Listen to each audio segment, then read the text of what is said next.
Good evening, ladies, gentlemen, enemies, and we're back with more Final Fantasy XIV. The Road to Shadowbringers, this section might as well be called now, given we've done the main bulk of Stormblood. We've only got the MSQs left now from the patch content, of which we'll be starting today.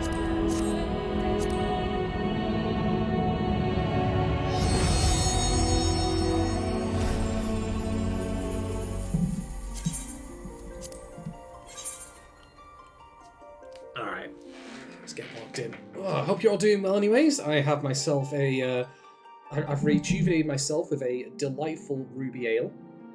My new vice. Look, it's a drug of sorts, I suppose, but it could be worse. It's not like crack cocaine, although it is to me. But I'm not putting it up my nose, thankfully.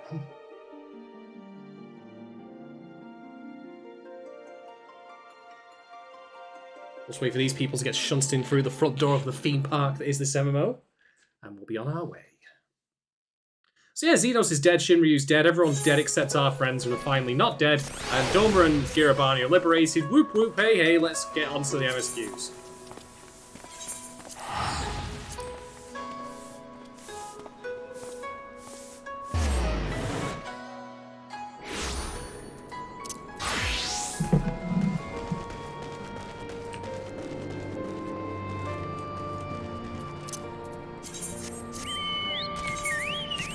Nope.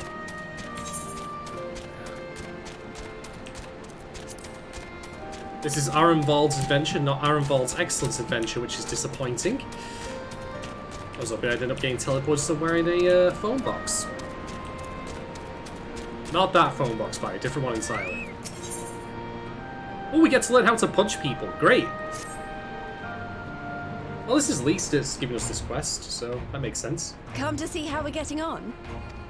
We haven't burned the place down yet. We've made good progress since we took back Alamigo, but there's one big issue we still have to address. Oh, is that the new national anthem or something like that? The Domans had Lord Hien ready and willing to take the throne, but we've got no one like that here. Theodoric was our last ruler, and he wasn't called the Mad King for nothing.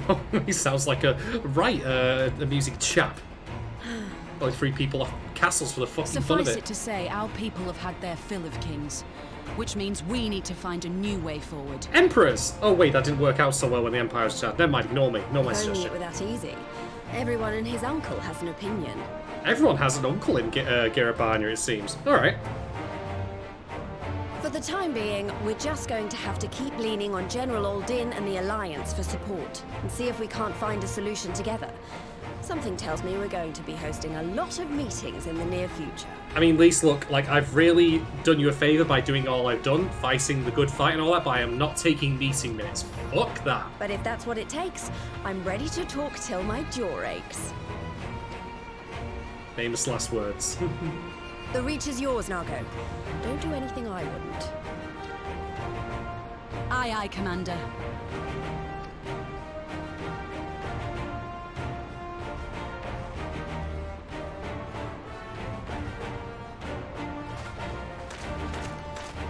Ah, there you are.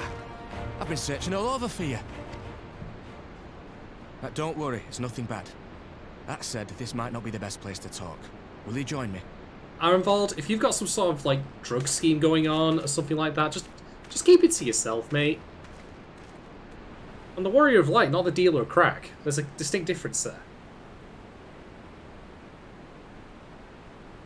I'll get to the point. Might you be interested in a spot of adventure? Look, buy me dinner first, mate, seriously. I mean, you've After lured me all, out to the we were waterfall and all adventurers that. before we were scions, were we not? Oh, right, that kind of adventure. Got you, got you. After routing the Imperials and liberating Alamigo, I reckon we've earned a bit of respite, don't you? And what better way to spend it than by returning to our roots? My roots were getting brought into Uldar on a cart, with nothing more than rags around my body. So, what say you? Shall we call on Alphino and go adventuring? It's like arranging to go to the pub.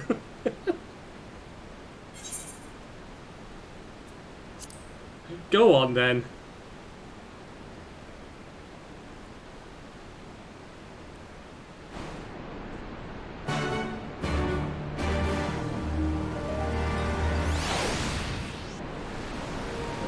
The only bit better is I can still quest successes, so I playing the Curb Your Enthusiasm theme.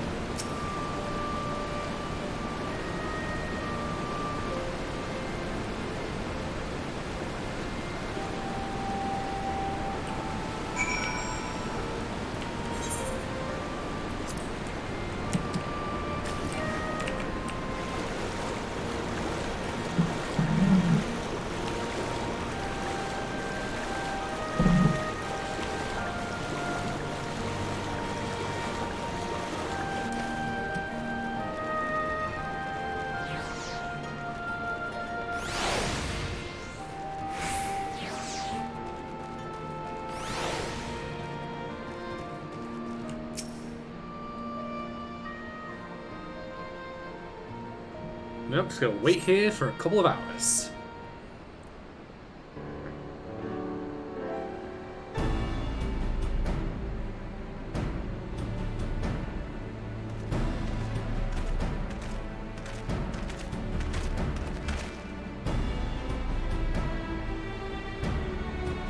Nope, not a Scooby.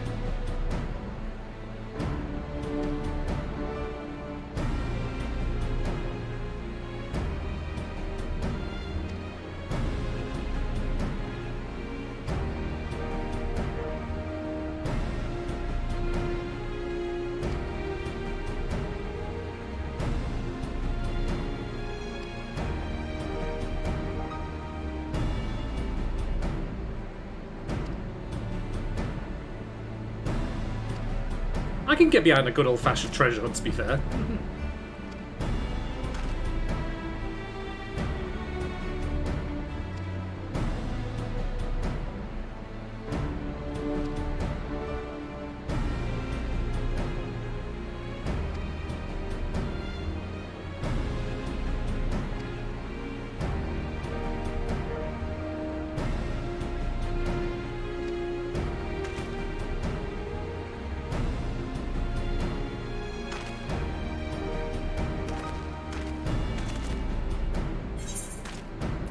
Oh yeah!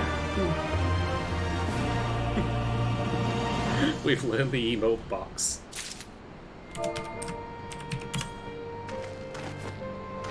That's just getting pumped for this.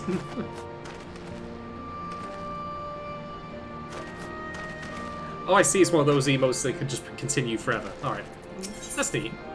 Ooh! We got loot. Never mind the treasure and elsewhere, I thought I was giving out entire coffers of stuff.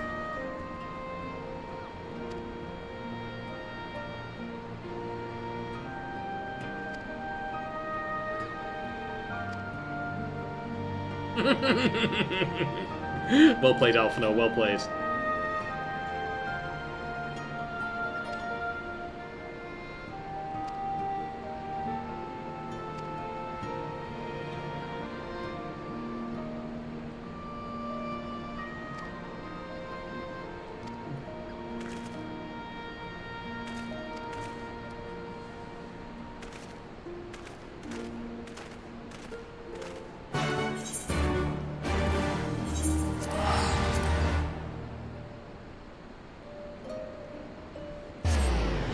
Alright then, let's go and speak to some people and see what it was like back in the bad old days.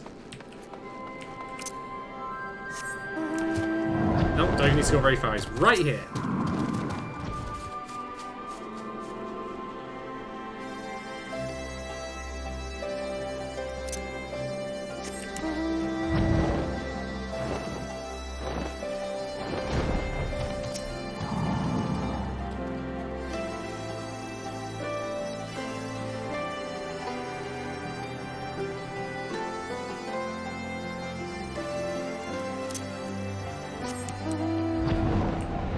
You know, the Empire taking over Garabania was bad, but I don't think losing this Mad King was any great loss, to be quite honest.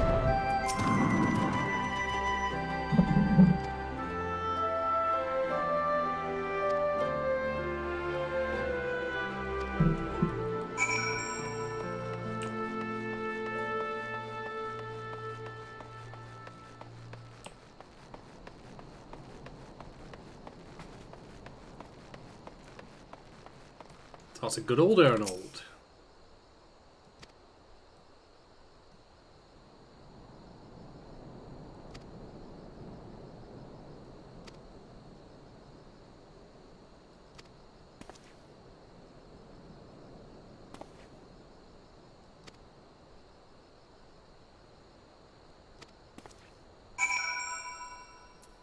Interesting, okay. So yeah, he was cursing and transforming his family members into monsters.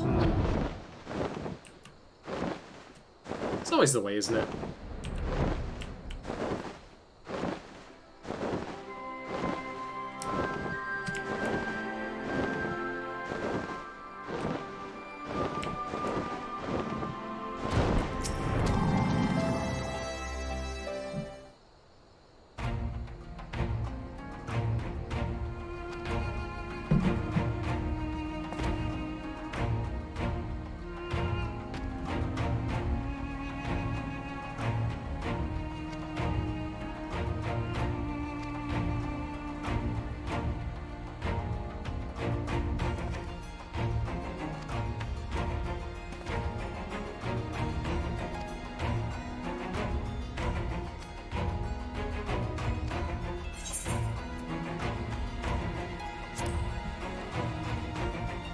Yeah, I'd say if he could get the right of it.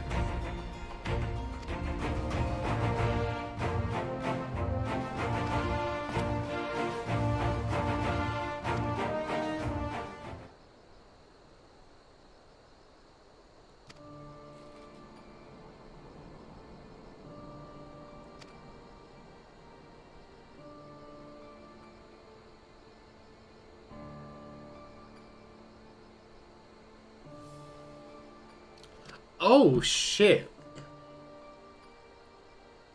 Alright, oh god, poor Arenvald.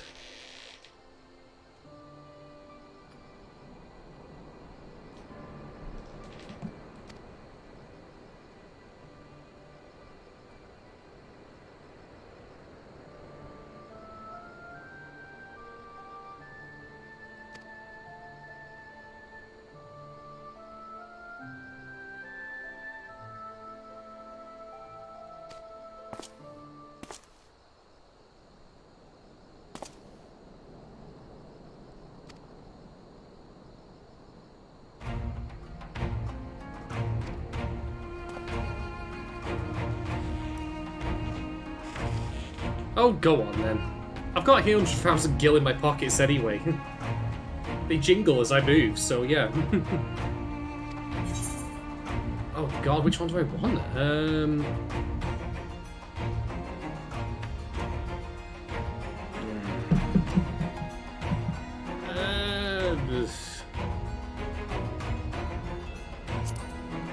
gonna go with fending for a reason that'll become clear in a moment.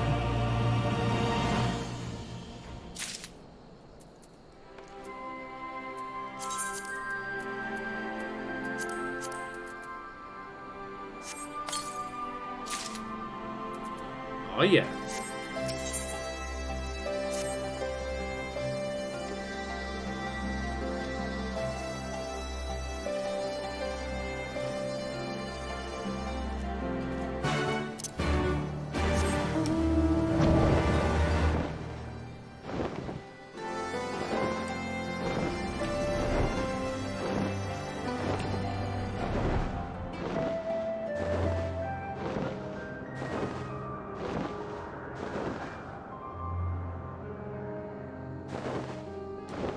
So good to have flying back again.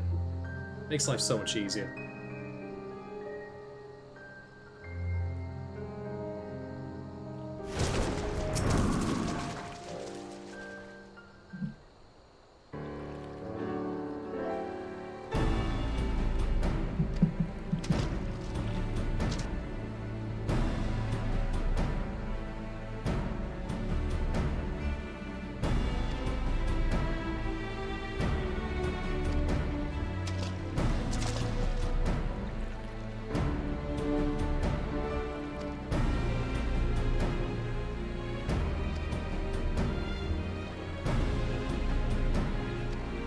Ah.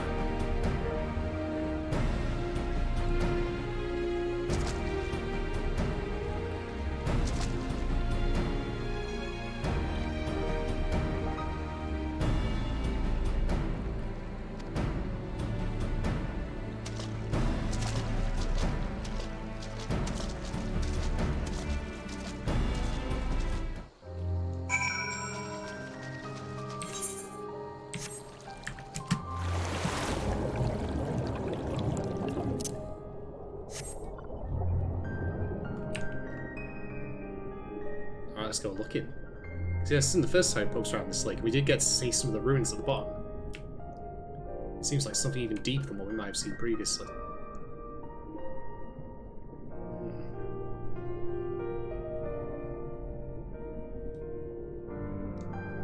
This was a place I actually got lost and walked into by accident the last time.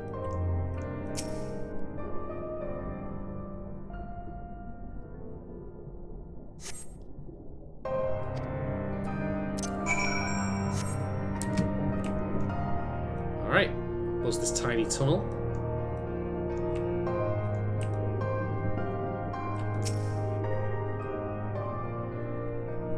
Rub the door, make it feel better!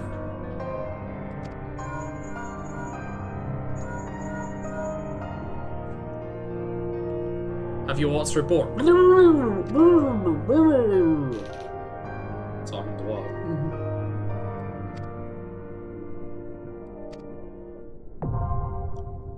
All right then. If we're gonna do the drowned city of Scala, then we're gonna do it as a warrior. I've also given myself some new glamours, a mix basically of all 3 different sets of warrior armor I've collected thus far. This is also the perfect opportunity to get use out of the new gear I've got.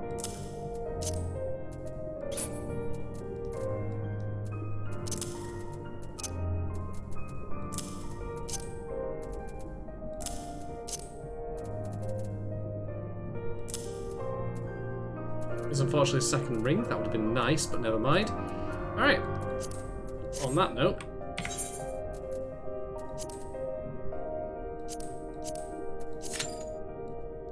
shouldn't take long for a group to pick up for this.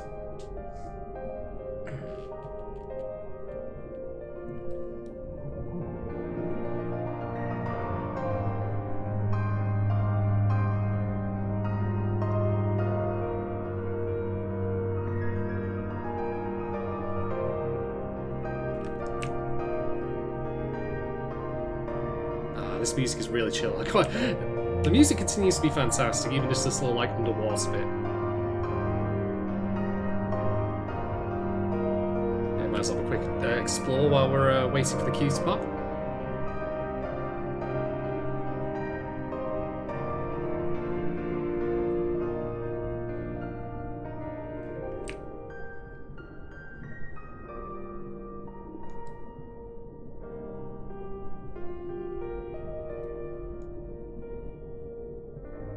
Yeah, Arnval's turned into a race, but I don't know how they plan to get down here without any access to, Also, Midgard Summer can work underwater. Of course he can. Well, how without any access to, like, breathing ability? Also, what the hell is this? I'm getting vibes of, like, when I went in 7, like, you took the submarine around and there was ultimate weapon floating around on the bottom. I mean, sorry, emerald weapon. So hopefully there's no such thing around here.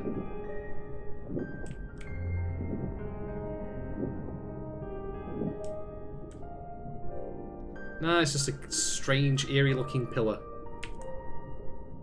And a broken outstretched hand.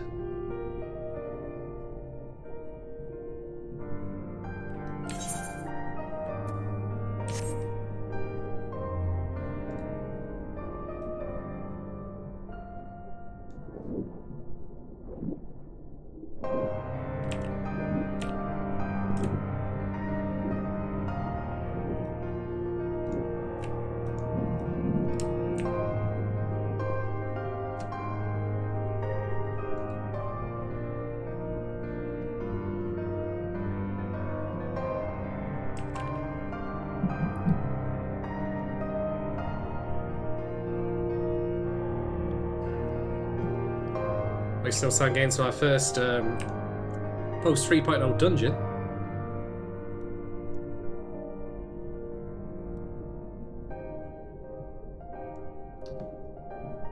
Oh, no, I can't go swimming there.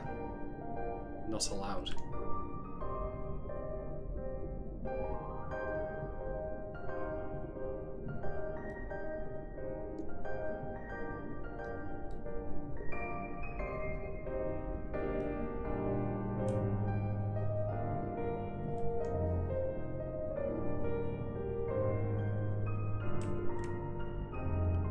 key thing we're just waiting now for is a healer.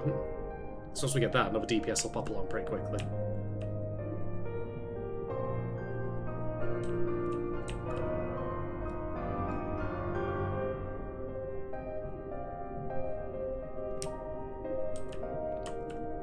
This keeps going to pop, and the noise is going to give me a bloody heart attack with this, because it's just because of a lack of like in-game noise and only having the music.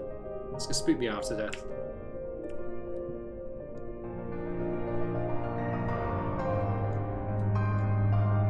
So even despite me speeding the queue up at this point, it looks like Arenvald and Alpha are going to win the race just by sheer virtue of I didn't have anyone to come in with me.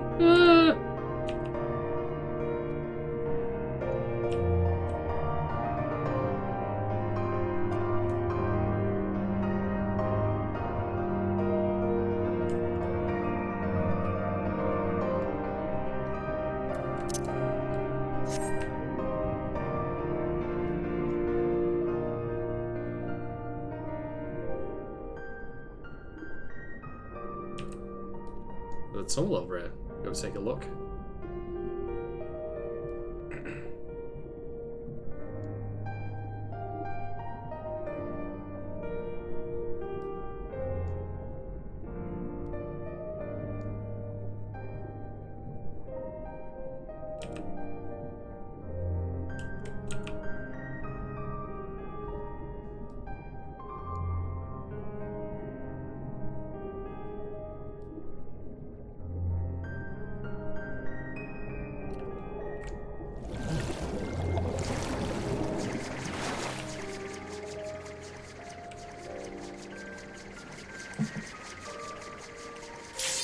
Ah, there we go.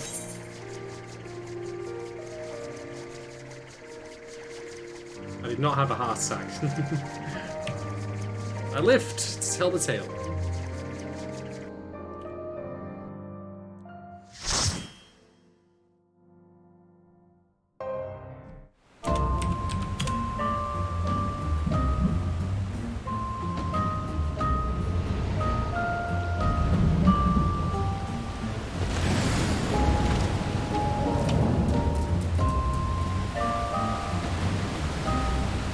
Oh god, we've got a gigantic muscle dude. I'm okay with that.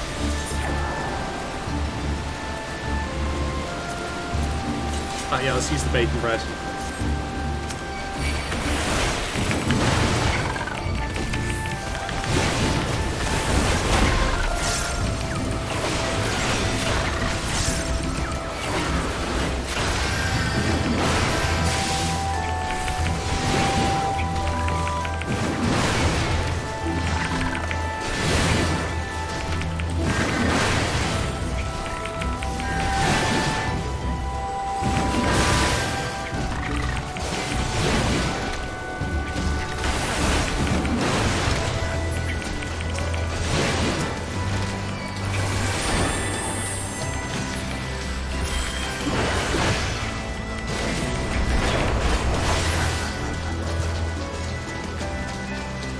He's a samurai, and we've got a Reaper as well.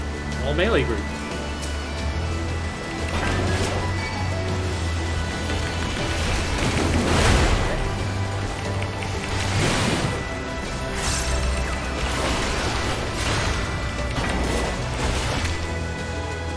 Just a double thing here.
today, you know.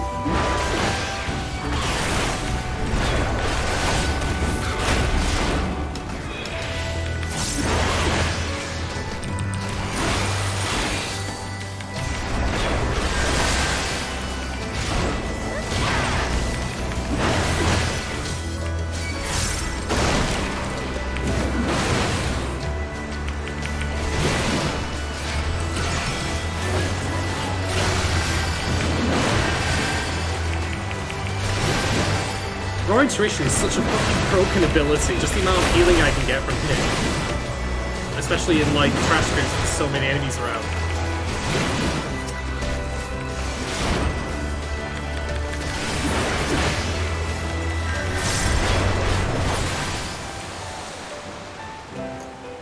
Oh, we got Horsey. Evil Horsey. Ah. Oh, it's Evil Horsey and Kelpie as well. How cute.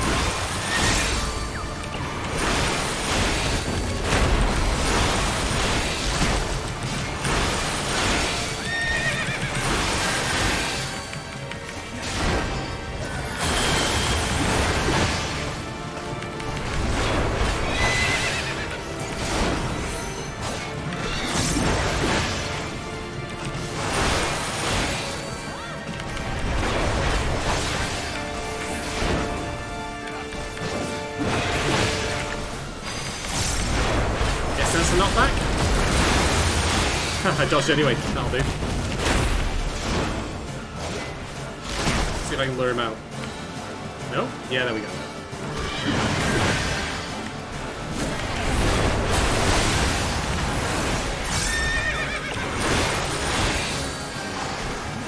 Let's see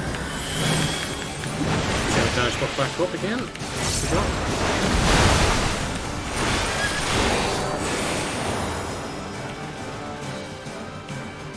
Nope, other side.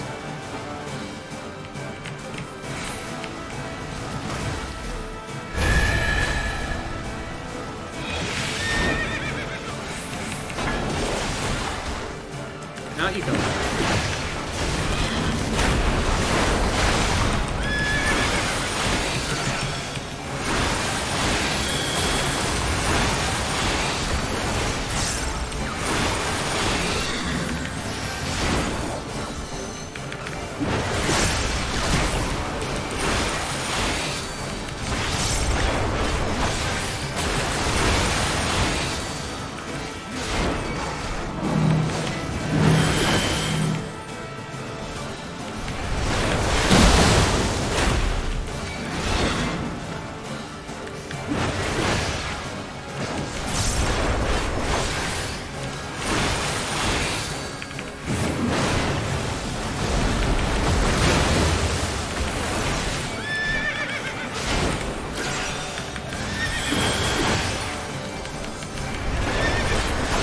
See that, Horsey?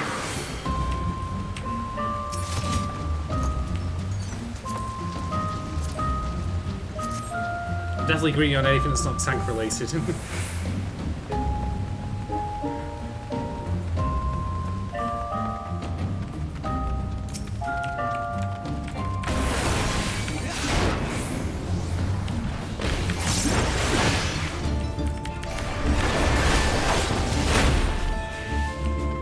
I think they want me to do more than one. Alright, fair enough then.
Shadon.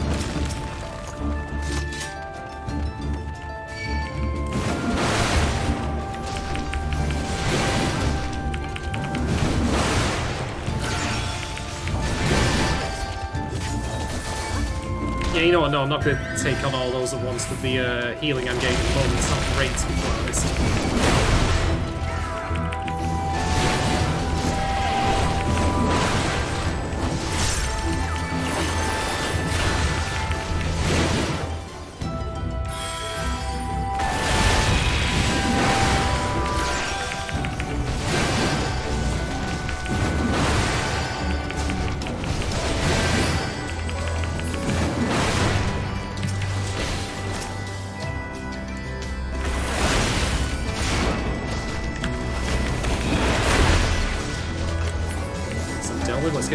Let's get this batch here.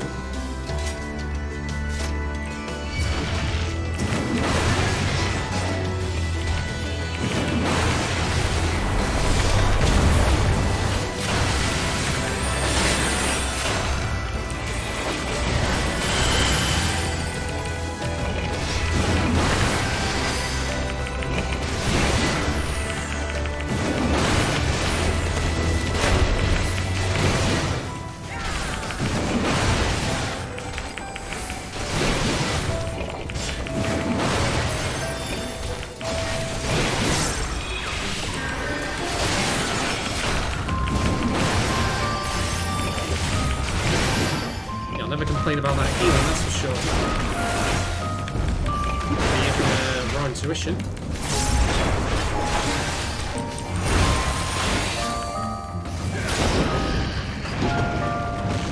Oh, this is a guy from this is a Persona demon. Hey, I recognize him. Now let's kill him.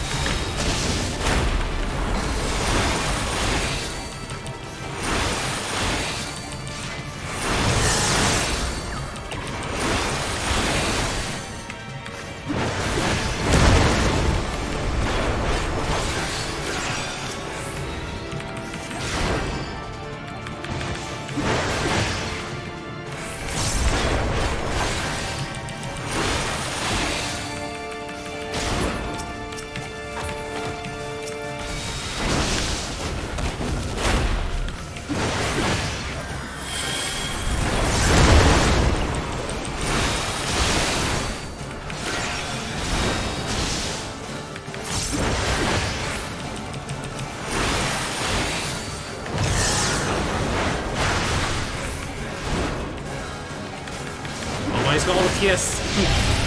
Oh god, we're all little buddies! Ah, what do we do? What do we do? What do we do? What do we do?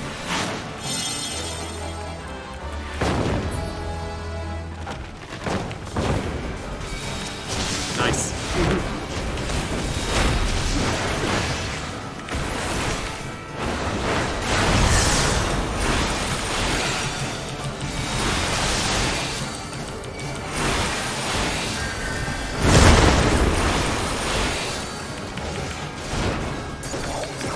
All the PS buttons there. Ah, we're little buddies again. Oh, what do we do? What do we do?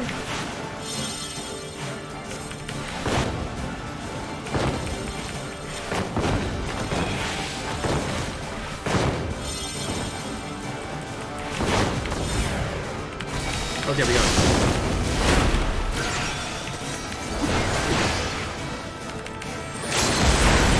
Ah, save the limit break later. Oh, god damn it.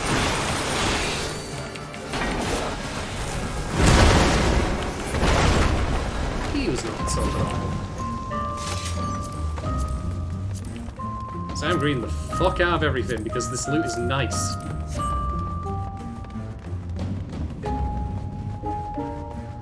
Ooh, now we are getting some loot places by the look of it. I'll let them go sort that out while I head over here.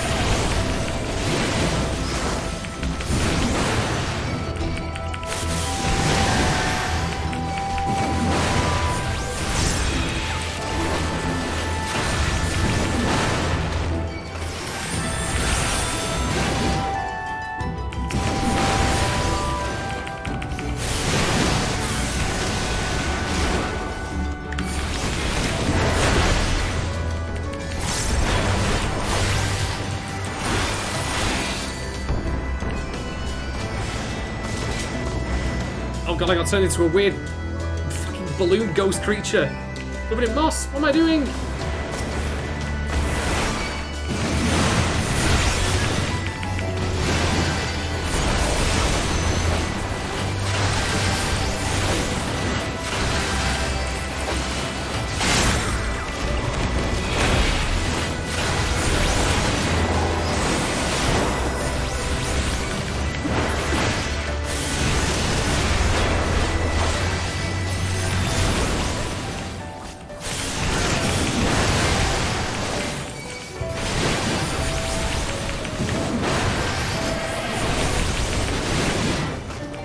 So far.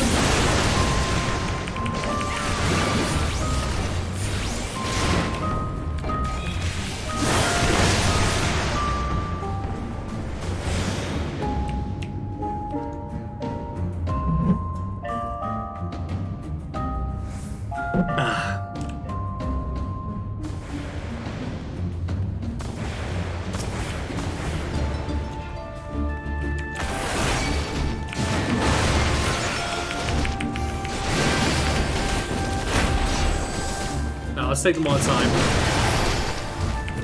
I still feel entirely confident about the amount of healing I'm getting here, to be honest.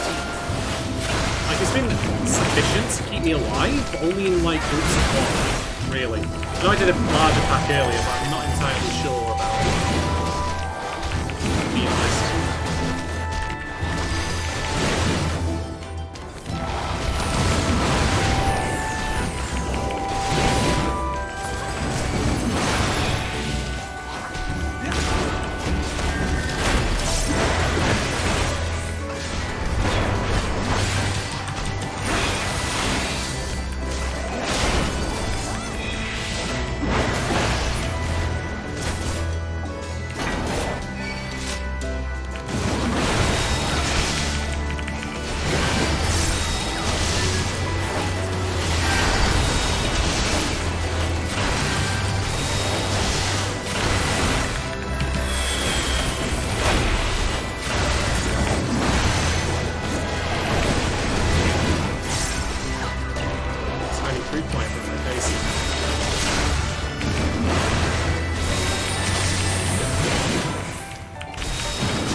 It's a Matryoshka doll! There was a tiny little dude inside!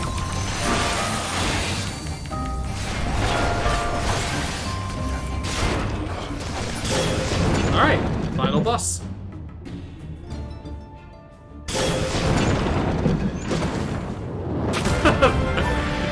I'm sorry, but that portrait, like, dude, like, yeah.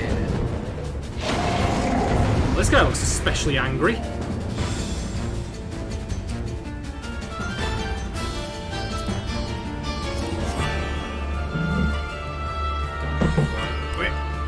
No, I didn't get it. Never mind.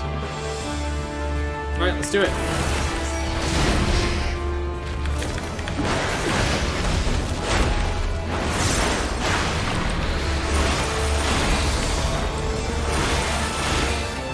Yep, he's winding up for an melee attack there. Not a chance.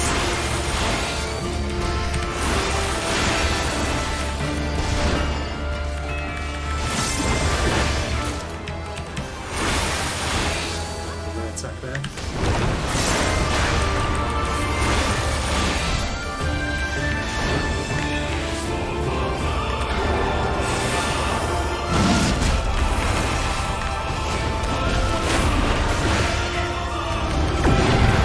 Oh, spooky circle.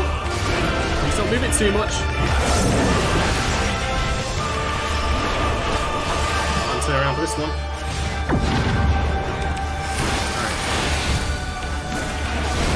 So good.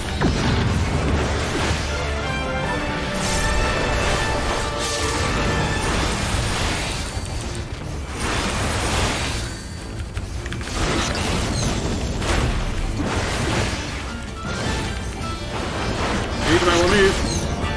Oh.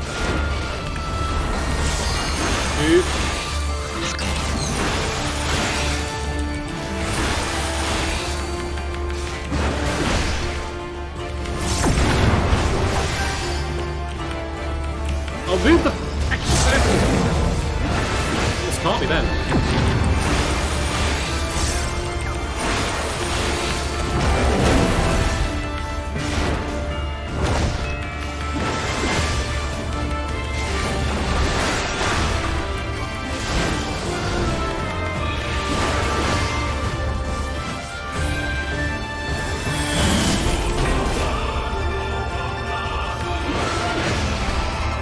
This guy's got a lot of health.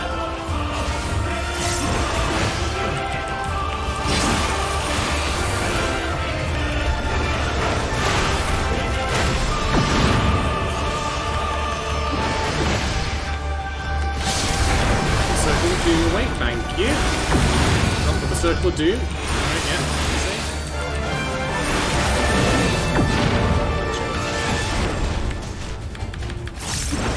Everyone's confused apart from me. Oh, shit.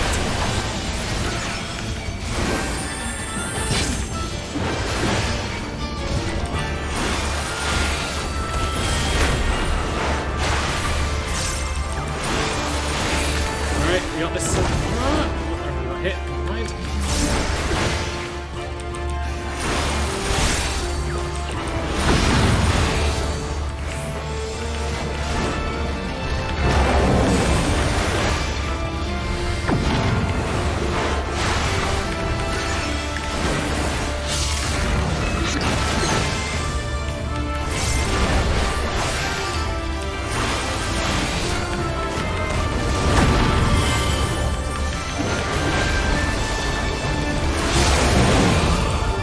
Drop alert break anytime. It's good, lads.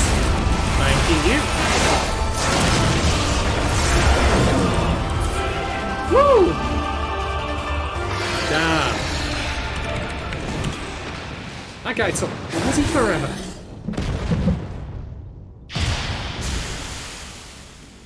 Ah, dear, oh dear. And there's a guy? There's a dude? Oh, there's not a dude anymore. Well, I guess we beat Alphino and down revolt to the treasure then. Oh, we all sad. Oh.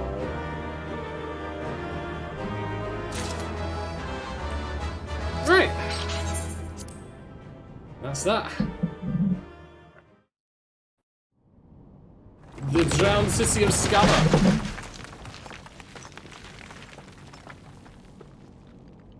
Oh, hi lads. What was your final boss? The floor? Are you all right? You're a healer! Heal him! Like, can tell! Aye, everything's still attached. Have you turned off your UI, Alphino? Is that what's going on here? Not impressed. Ah, it seems both our paths led here. Very good. Yeah, and I had the far more difficult one than you did. Damn it. We spent altogether too much time fleeing fiends horrid and numerous. How fared you? Where do you want me to begin? The healer was still using Cure 1 for a start.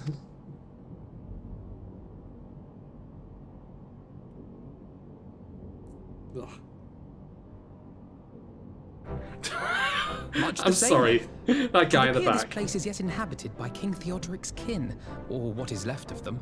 The work of terrible magics, I fear. Terrible, aye. But their misfortune is our fortune? Right, I'm just waiting for the place to start collapsing on itself. I've seen way too many films like this. The Mummy, Indiana Jones. The moment someone touches any piece of gold in here, 12, there is even more than I imagined. including that amazing portrait of someone scowling.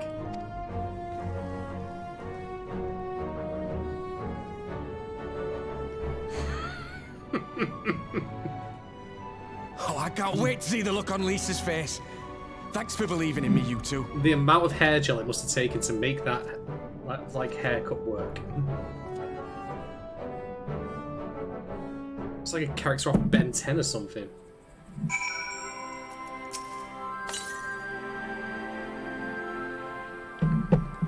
Handicap! You didn't have to do shit! All you managed to do was fall through a fucking floor with no clip.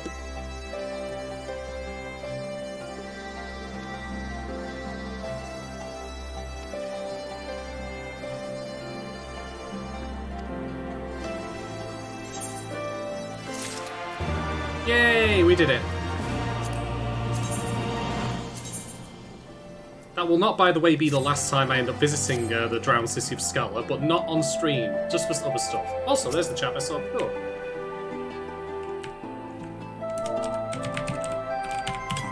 That doesn't work.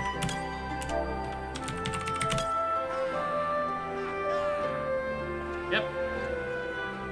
Nice one, dude. Alright. Back to Samurai. Let's crack on with this.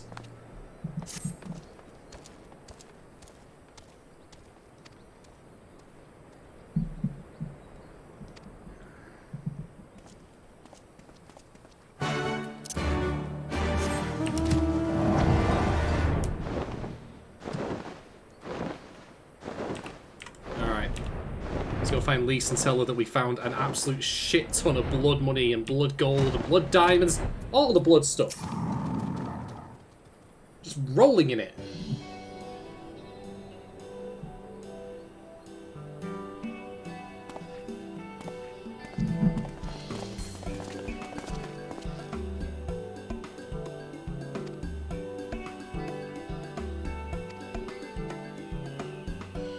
And that was when Alphino fell through a floor. It was hilarious.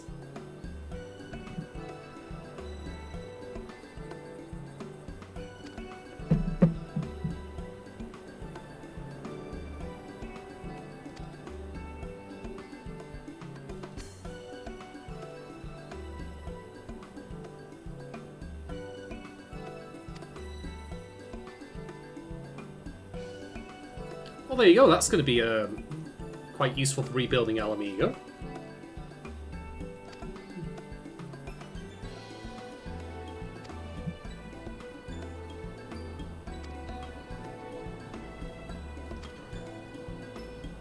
Just don't use it to found another grand company of your own design. That ended really badly for us last time.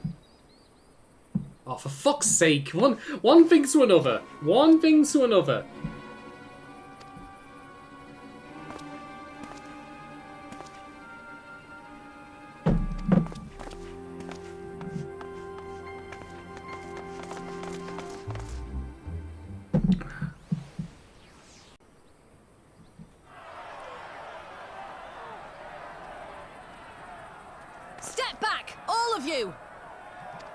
Barely been free for a day. We will. We know who you've got in there. We're not leaving till you hand her over. Bring her out. Bring her out. Good old Fordola. What's going on? Someone let slip about Fordola. It's true then. The bitch really is in there. I knew it. I bloody knew it. We demand vengeance! Bring her out! Today we butcher the butcher! Thinking of that one all night, weren't you, mate? Come on, you don't mean that! We'd be no better than the Imperials if you'd all just calm down! I'm getting Heaven's Ward vibes here of how it went in the post main story. That monster and her thrice damned skulls dragged my man from our home and beat him to death in the street! Yep, it's all about vengeance again. And my dad! That bitch has spilt enough blood to fill a lock! We all know her crimes. She's a traitor and a murderer. How many of your resistance friends have died at her hands, eh? And here you are, protecting her! So that's what all the fuss is about. Oh yeah! Hearken to me, brothers and sisters of Alamigo. Hey, who's this? Someone you don't want to screw with. That's the Bull of Alamigo. My friends, you are not alone in your anger, your grief, your despair, for it is mine as well. That gnawing pain in your breast, it is enough to bring an old bull to his knees. But I ask you, brothers and sisters, to think not only of the family and friends who were cut down before your very eyes, but to think also of the ones who were abducted, the ones who may yet live. Where were they taken? What became of them? These questions demand answers.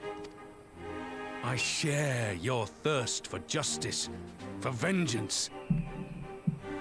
Like those two in the background just having like a completely different But conversation. we will gain only fleeting satisfaction if we give in to our base appetites.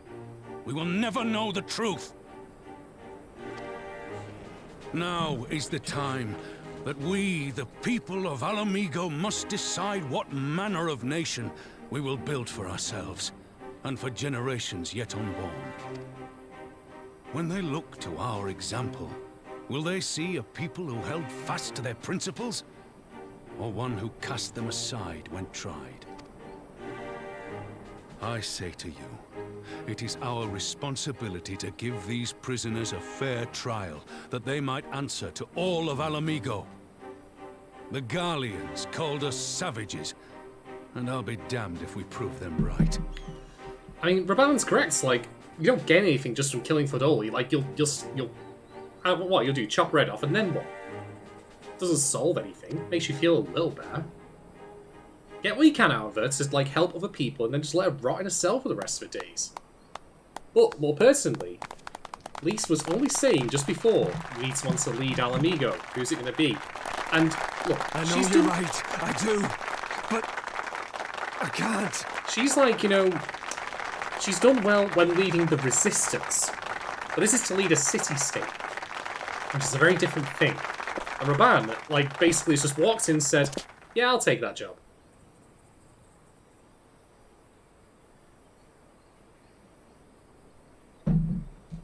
Also, there's a obnoxious amount of fruit flies in my room right now. I don't know where they bloody come from. But anyway. You can enjoy the hilarity of me waving my hands around like I'm being attacked by a ghost.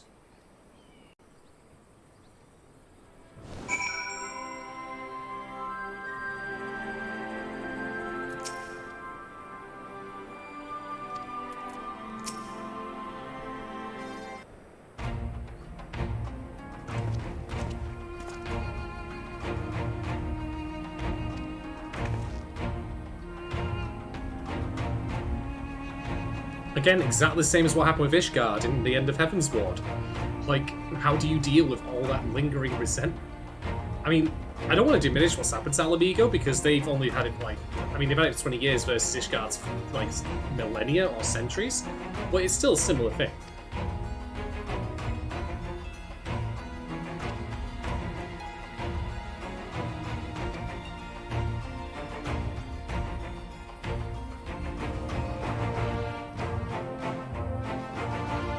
That doesn't mean give in, Lise. That's something that you just have to work all the harder for. Exactly.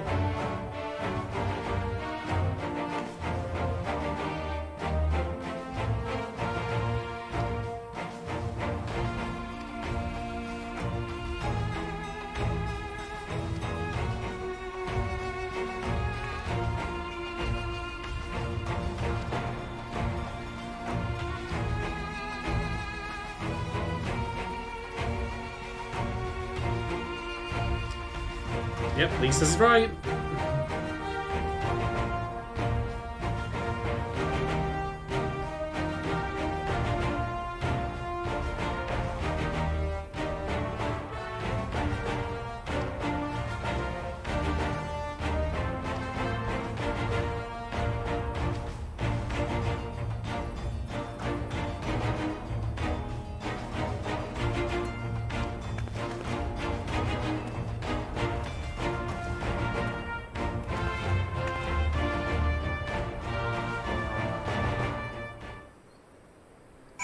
Alright, looks like we're going to be involved in this interrogation as well.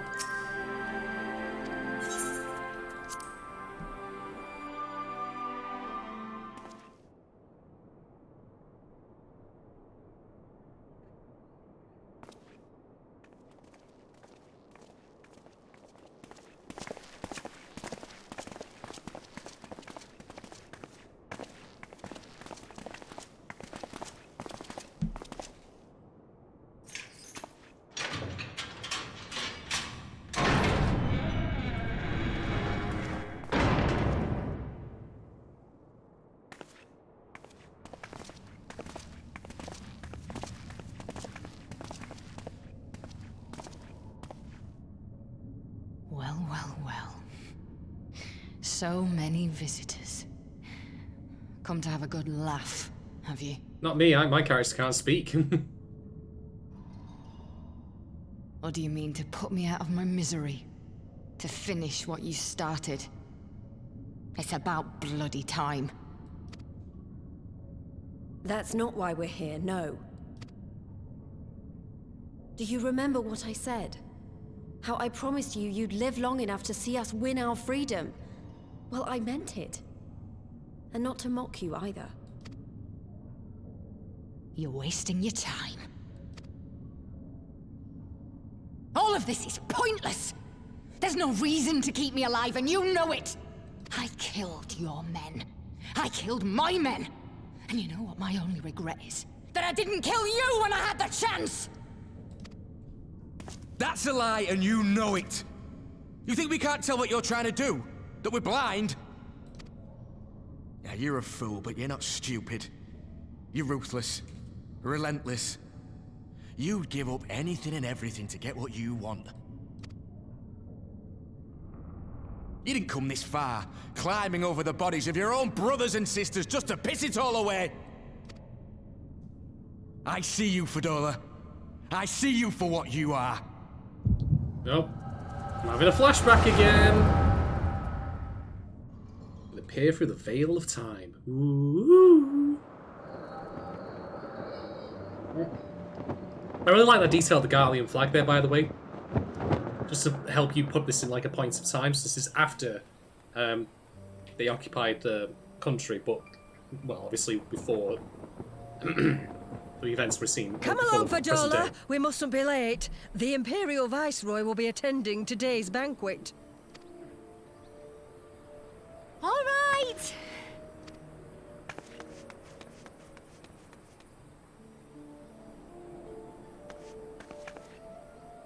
Father, what's Lord Gaius like? Is he nice? Are you friends?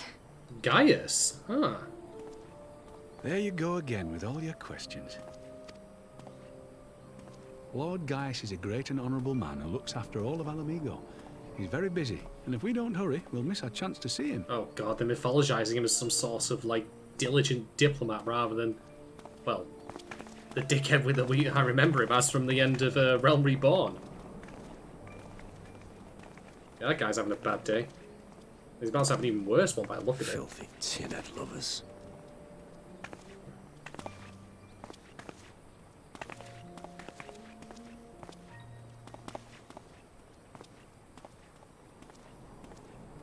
Father, what did that man call us?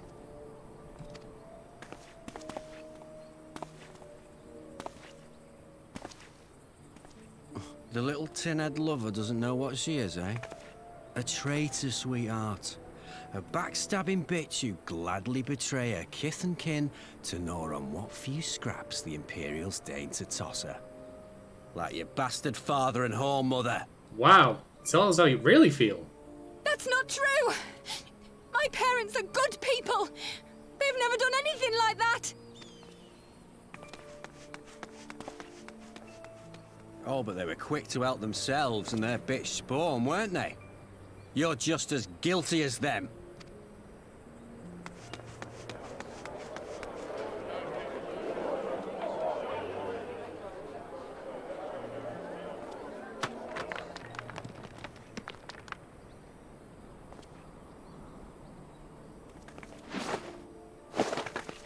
Fedora! Traitors!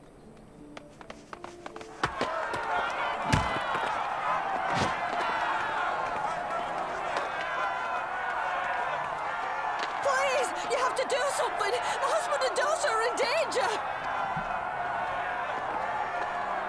Soldiers of the Imperial Army are under no obligation to intervene in the disputes of army. We're citizens. We have rights. Jesus. I'm scared. It's all right. It's all right. They don't understand, but they'll see in time. They'll see that this is the only way to survive. Traitors! Traitors!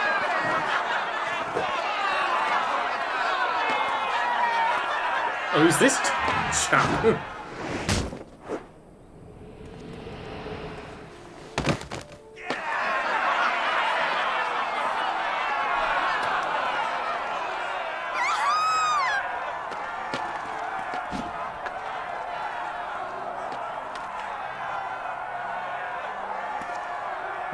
Let the savages have their fun. They'll be more compliant once they've tired themselves out. What a douchebag. But you can see, like, that. I like the visual contrast here. This guy, he's not wearing the full armor, so you can see his face. It's emblematic of, like, you know, he still has a bit of his humanity left. The guy on the right, not a shred of it. Yeah, this must mean, like, Fordola's, like, only really still quite young at the time of Stormblood's events. Early 20s at a push. Fordola, please! You already have citizenship. Why would you want to become a soldier? But doesn't service guarantee citizenship, or am I getting my scripts mixed up again?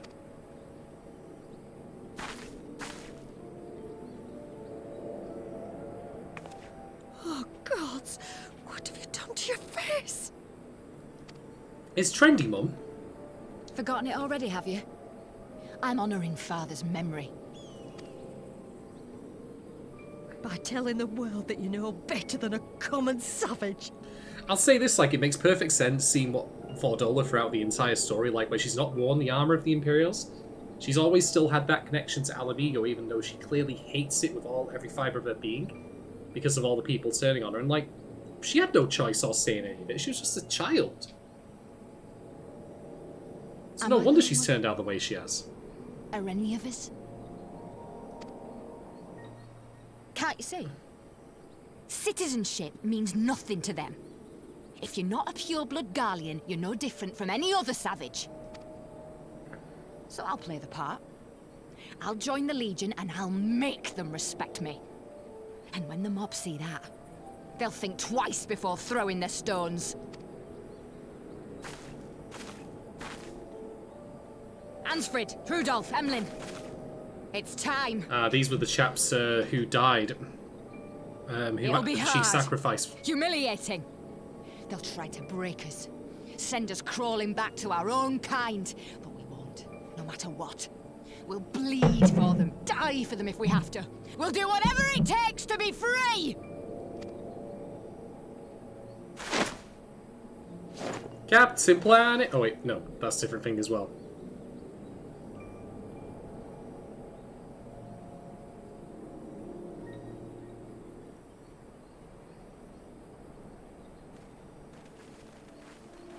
I mean, yeah, the path she's taken seems like the only sensible one she, in theory, could have done in this situation, which is being a citizen alone doesn't grant her, like, any protection because the Garleans could not give two tosses about the people in the street. And the regular people view them as traitors. Doesn't excuse any of her crimes, of course, far from it. This is just merely a way of explaining it. You mean to play the part one last time, eh? The unrepentant traitor whose death will serve to unite the people? Shut up. You had every chance to kill yourself. Fashion a noose from your clothes. Wait for the guards to leave you alone long enough to slip it over your neck. I said shut up! Oh, but then it would have all been for nothing, wouldn't it? Whatever it takes. That's what you said. I like Arenvald. He's pretty astute and sharp for a man who's self-proclaimed, like, I wouldn't say simpleton, but he's just a regular, normal guy. Like, he's on point with this. And it's appropriate that he's the one delivering this conversation to Fordola, given his own backstory, which we've just learned as well, about how it's feared that he was half-blood Garlean, and then he had to... His mother took that knife to his fucking head. Been in my head, have you? Had a little peek at my past? No. And what? A few stolen memories tell you everything you need to know, do they? Don't you dare patronize me! You don't know a god's damned thing about the life I've led! The bastards that killed him. The bastards that let it happen. My father deserved better! I swore I'd do whatever it took to make them pay!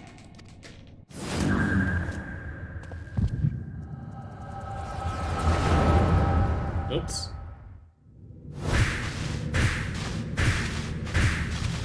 Oh shit, she's using the fucking echo on us now. Damn.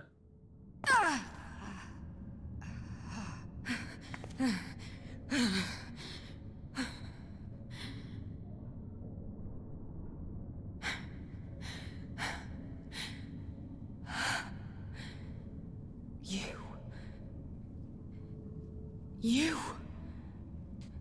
All that power. All that pain. It's too much.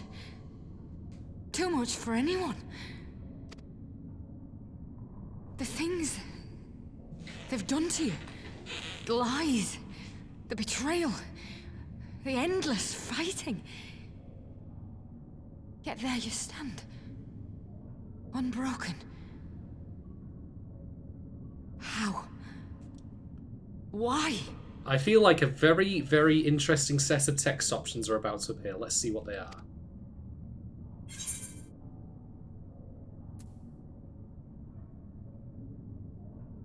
Well, that's a line from way back when.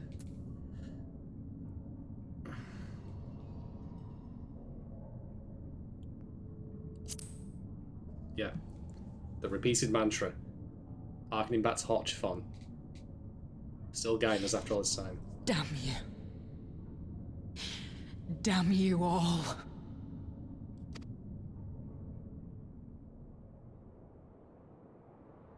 You still have time, Fordola.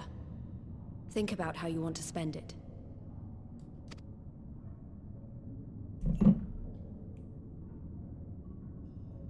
Let's go. Yeah, the fruit flies that appeared suddenly seems to be very interested in my ruby ale, but I've drank it all, so fuck them.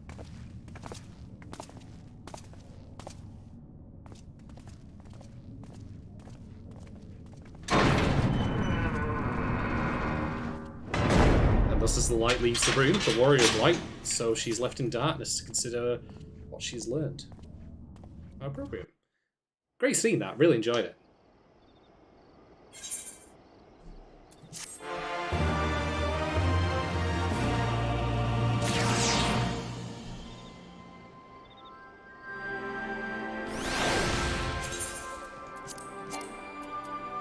That's not it. There we go.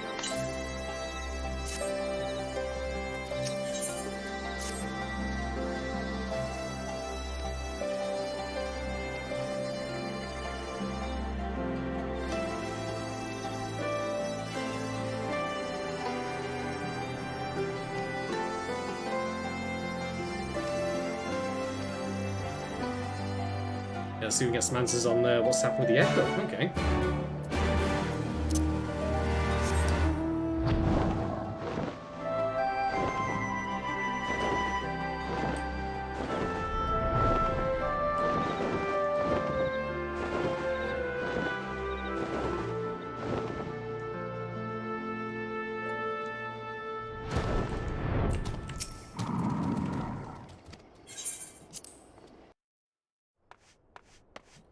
Ah, yes, this is where we rescued Kral from. Well, we had one of our first fight with Fordola, actually, when she exhibited her abilities for the first time.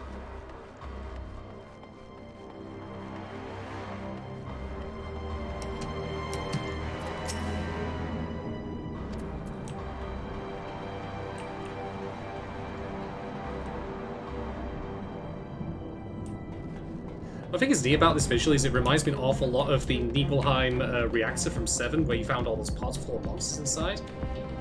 Especially the design of them.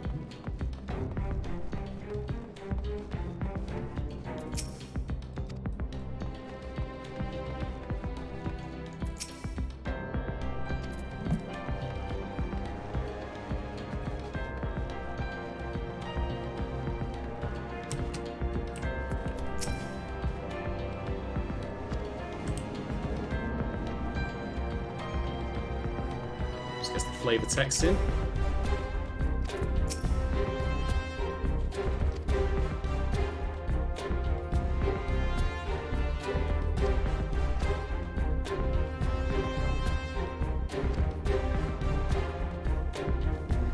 Yeah, this would definitely be straight up Oriange's street. If you weren't just like constantly Where is he even half the time? He just appears out of nowhere.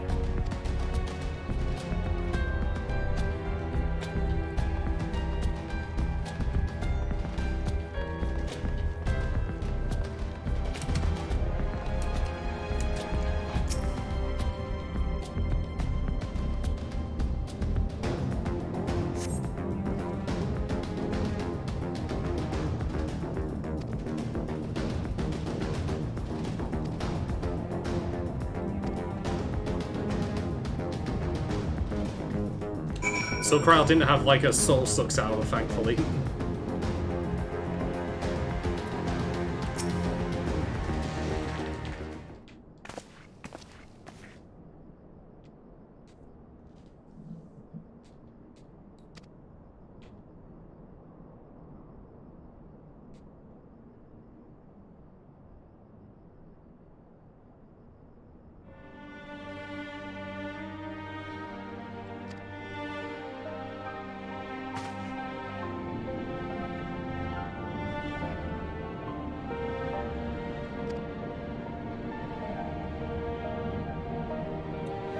So they were basically using Krile as a template. They basically wanted to model the actual test subject after her abilities, her etheric presence, whatever you want to call it. Right, it makes sense. Yep, there we go.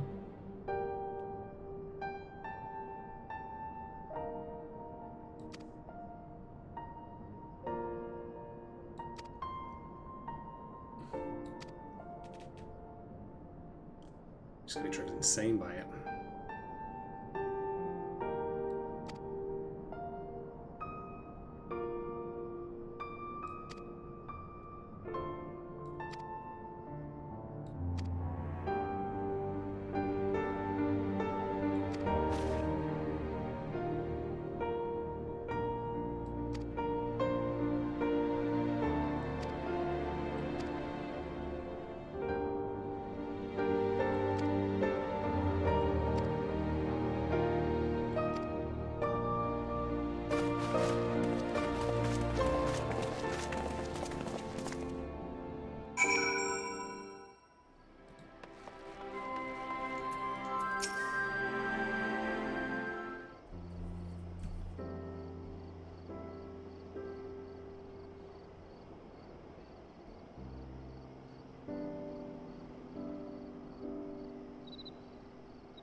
That's why it was best for each of them, really. If any given person wants to stay behind in Uldar or wherever they've now resettled, fine. But if they want to come back, also fine. This is I see it. Hey, top lad. If I'm going to have an audience with her, as long as she doesn't start drinking something that's fucking poisoned again, as only being exiled to a fucking foreign wasteland, then okay, sure. Someone else is drinking out of that fucking cup before me or her.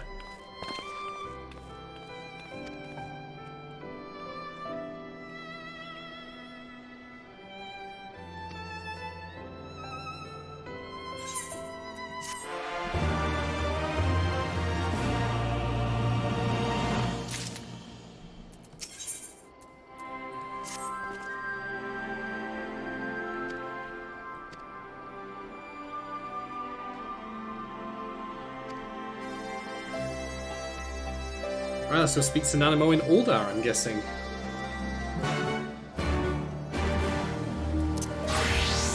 Alright, back in the classic black mage outfit for this one.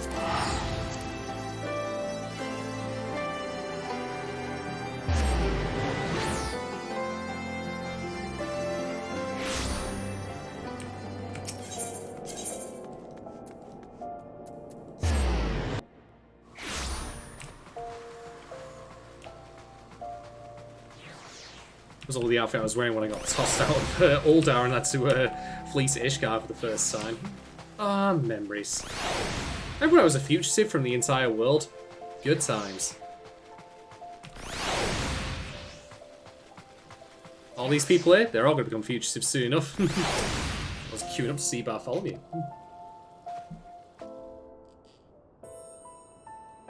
Nope, exact same seats as last time as well.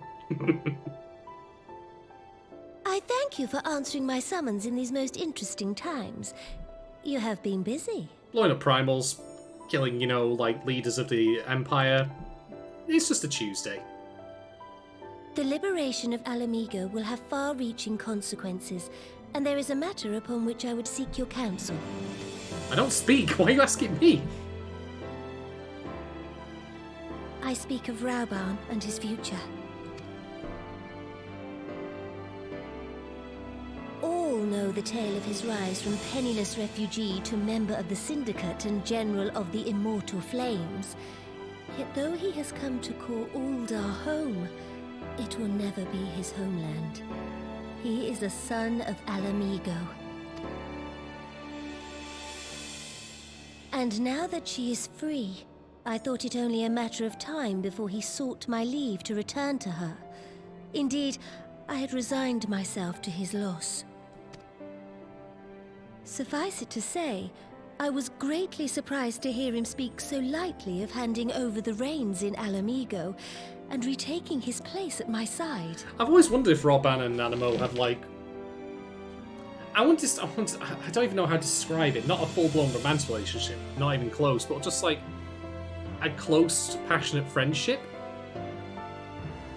Because, like, that line there which says, like, I was greatly surprised, like, I think that she really means greatly relieved.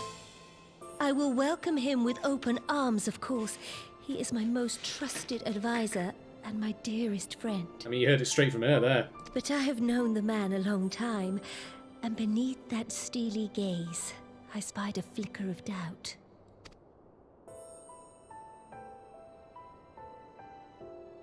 Whether Rauban chooses to remain in Uldar or return to Alamigo, I only wish that he do so with a heart unburdened by guilt or regret. It's good on Nanamo for, like, having for leaving the option open for him, whatever he chooses to do. Yet, how can he freely make such a choice, knowing how much I depend on him? It is past time that I learned to discharge my duties as a Sultana alone. I must go forth and see my realm with my own eyes, and hear the wind with my own ears. Or you could reignite that plan you had back in Rome Reborn, where you're going to turn Uldar into a republic. Just saying. Might I have your company for a brief adventure? Why not? Go on, then. Wonderful.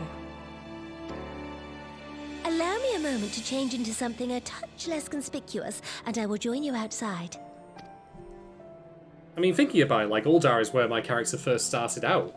Way back when I was just a lowly thaumaturge. So, in, like, the headcanon of my character, I suppose, if you want to call it that, this place is, well, I feel like I'm in my character's in a similar position to Rauban, about the place I came from and the place I live. Well, in the end, he actually ended up being Limsa Laminsa. But that's only because Lilwith broke my PC.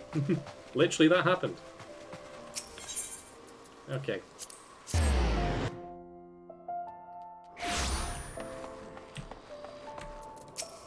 Ah, well disguised.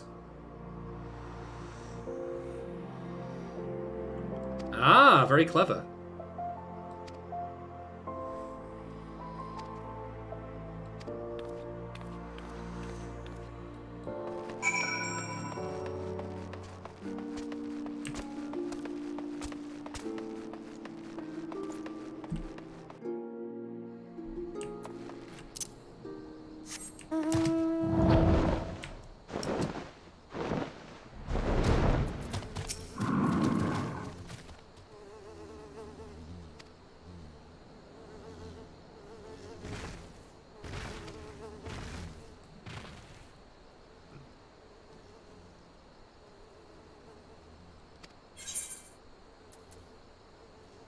I'm going to say his hand's been tied because, well, the Syndicate's been a bunch of bastards, basically.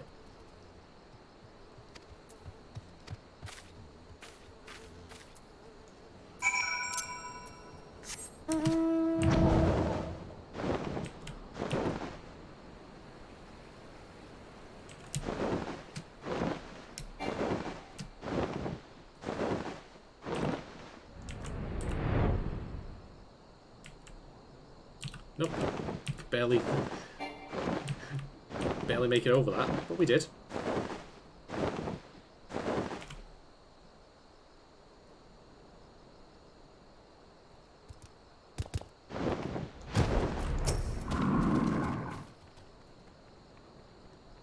Murdered by toads. Whoops. Oh, not even that.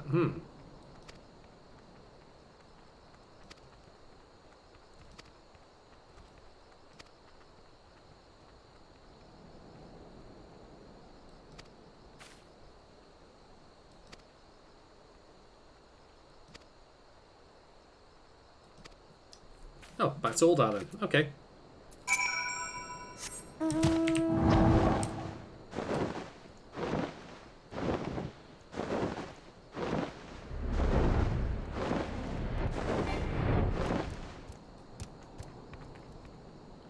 Yeah, it's neat for all the talk of like going back to one's origins and place where they started, like that I'm now doing this for my own character.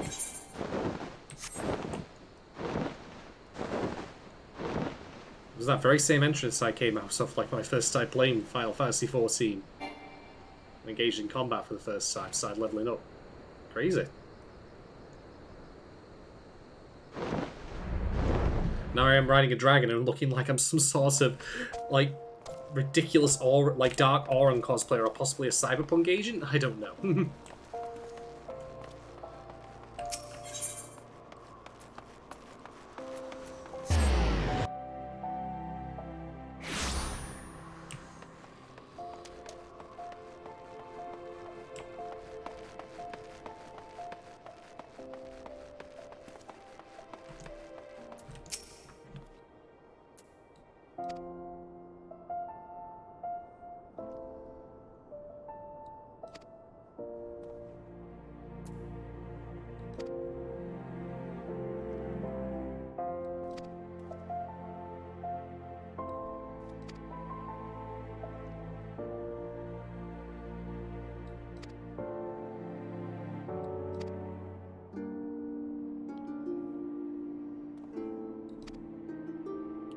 Fair place for a ban.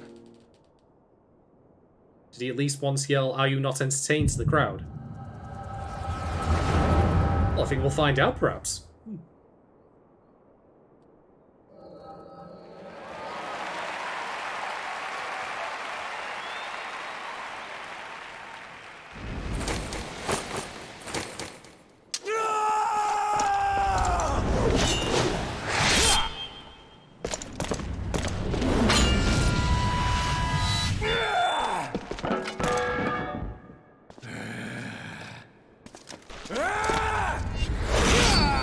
I was half expecting him just to beat him to death with his bare hands.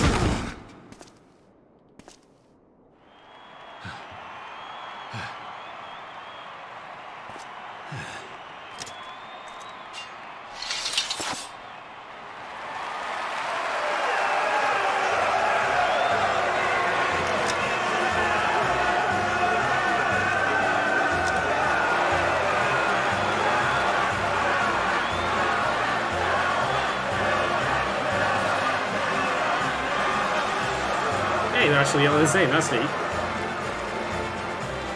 Your Grace, you mustn't! The danger is too great!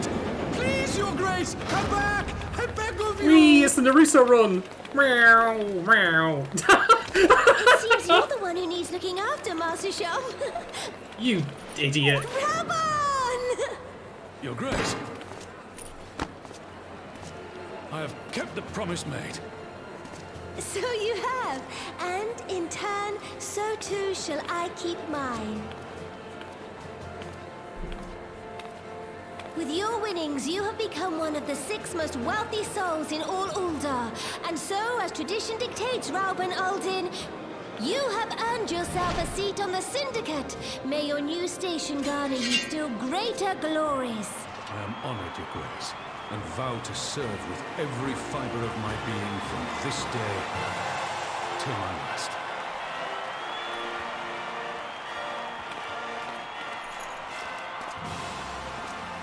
Long live the Sultana, and long live Ul'dah!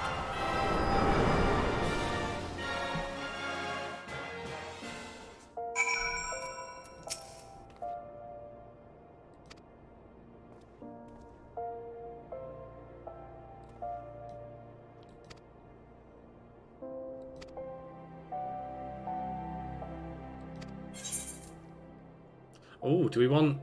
No, I'll skip the food and go straight. Then again, it doesn't... blah, blah, blah, blah, blah.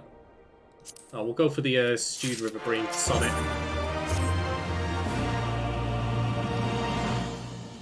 So the where? Oh god, that's the thaumaturge place, if I'm not mistaken. So you start dabbling in black magic for the fun of it.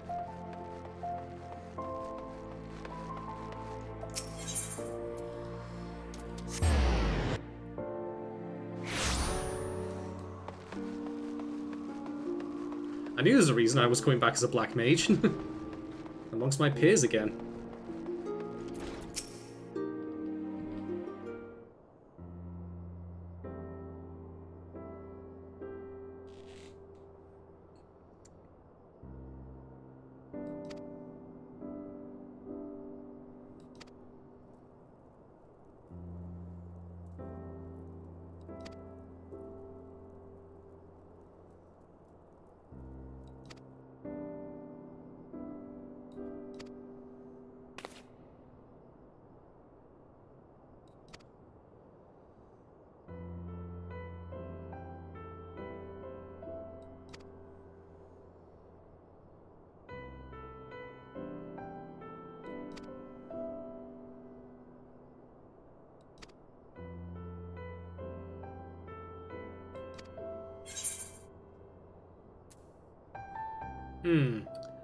I wouldn't go with a member of the Syndicate because she's already spoken at length about how they can't be trusted. Yeah, I'd go with one who employs refugees. That seems like the best bet.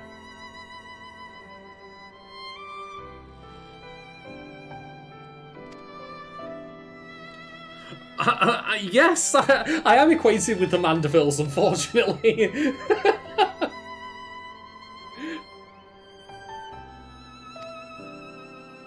Alright, we're going to pop to the gold saucer. Oh, yeah.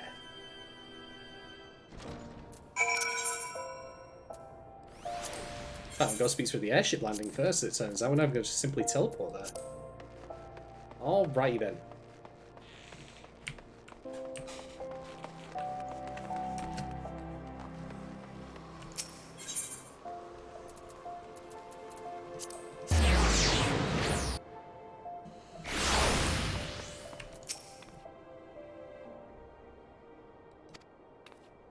She's never been to the gold sauce before? Oh my god.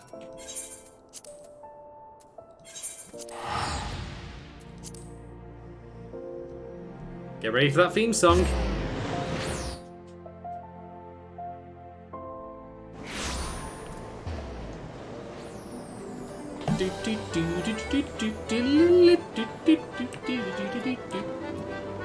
Ah, the good old gold saucer. Purveyor of many fine items and wares, including a giant sword shaped like a cactus.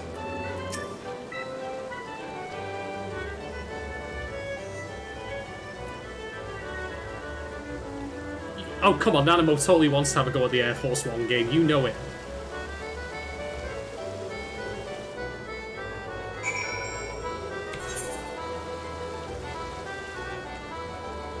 There's something on the floor.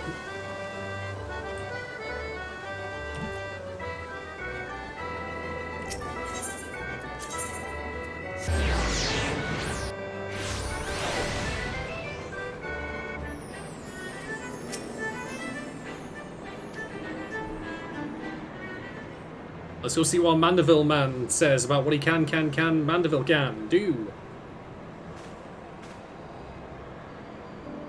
There he is, hardest man in all of Final Fantasy XIV. Inevitable final boss of the entire game once it closes down in, I don't know, 50 years or whatever. The only enemy you will ever fight who will take single-digit damage.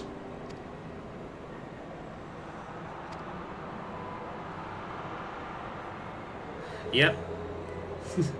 I wonder if there's different dialogue for this if you haven't actually done the Mandeville quests at all at this point. But God, but so, you know, he's a chill dude. I can get behind that. He's a chill guy. Got his son out of many a scrape.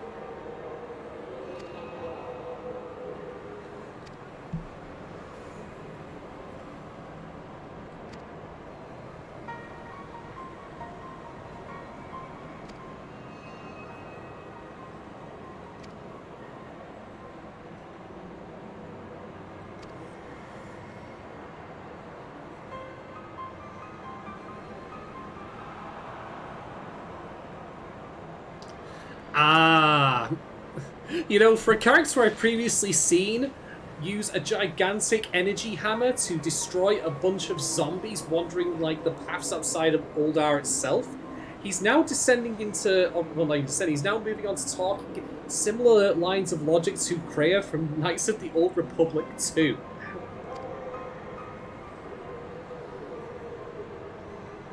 So once again, her hands are tied.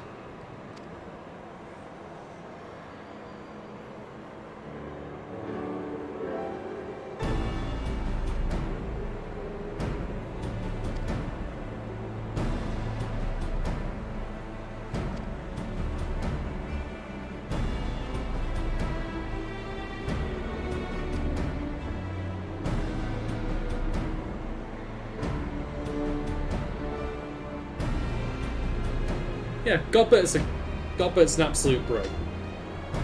And I like the flexibility of his character, that he can be involved in those comedy side plots with his fucking dumbass son, and yet at the same time give like really serious and astute observations like that about how the populace of Ul'dah will respond. But that's Final Fantasy for you. It can be wacky and crazy in one moment, and they can be super serious and poignant in another. Oh my god!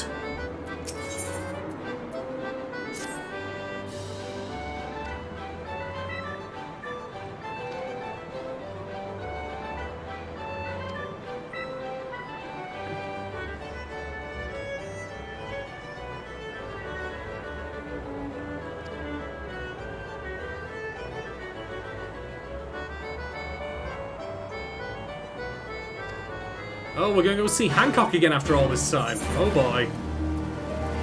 Right. Back to Kagani we go.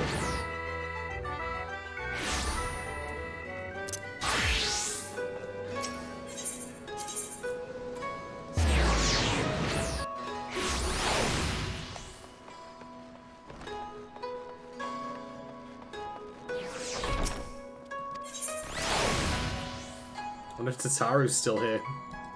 Oh, she's not by the look of it. No, but Hancock's here.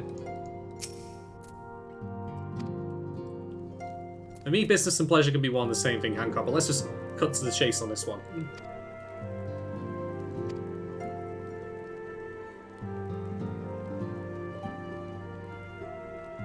Oh, he can keep his exertions to himself, honestly. I don't care if it, like, you know, makes him spin gold out of thin air. Back to fucking Ul'dah again.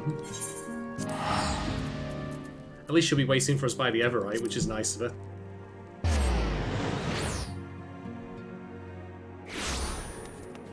And back to Black Mage I go, since we're back in Ul'dah again.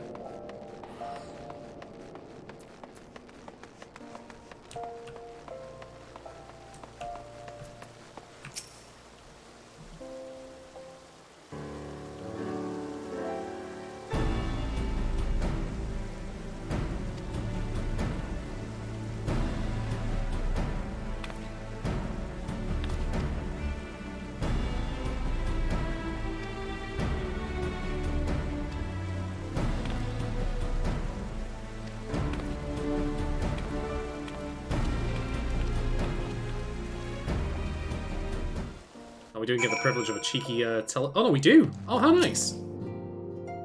I like it when the game does that, actually, where it just moves you automatically to the location, rather than making up the rigmarole of travelling there.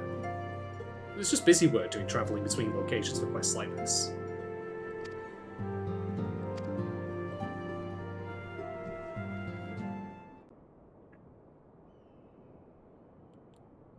Yep, that's a bunch of crates, alright.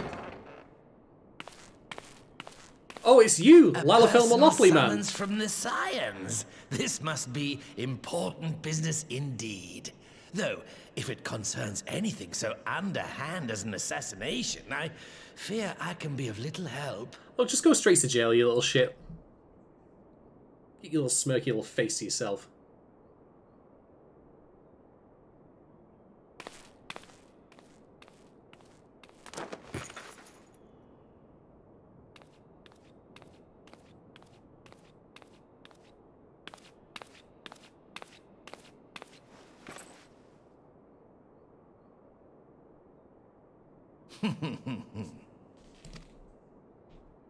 You have made your point. 'Tis indeed unsettling to find oneself seated across from an impassive mask. Which is why you do it, I guess. Oh, snap! He actually has a face! Holy shit! Would this better please your grace? Or should I address you as Lady Lilira? Hmm?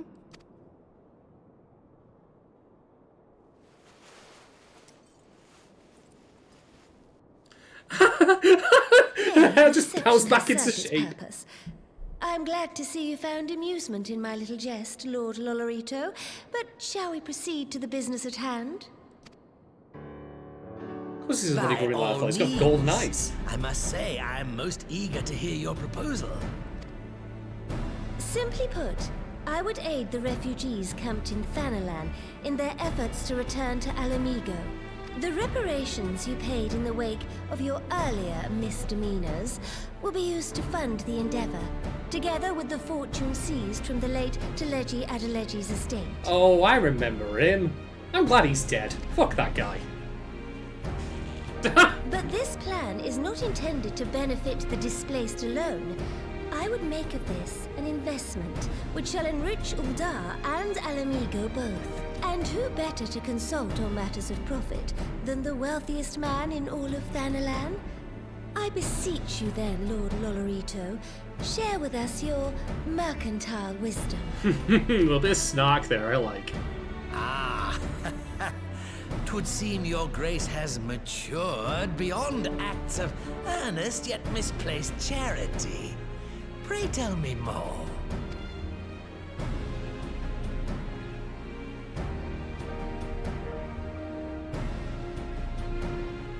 To summarize, in return for facilitating the repatriation of refugees and assisting in the establishment of new industry in Alamigo, you ask that a proportion of all subsequent profits be promised to Uldar.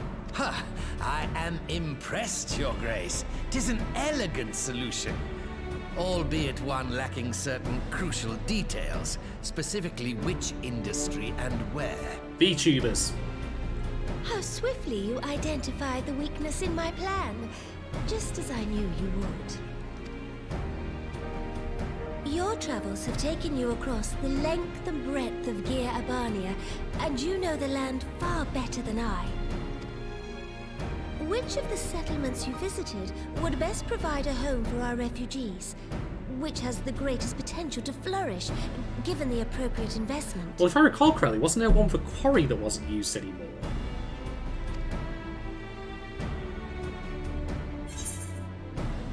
Oh, fuck.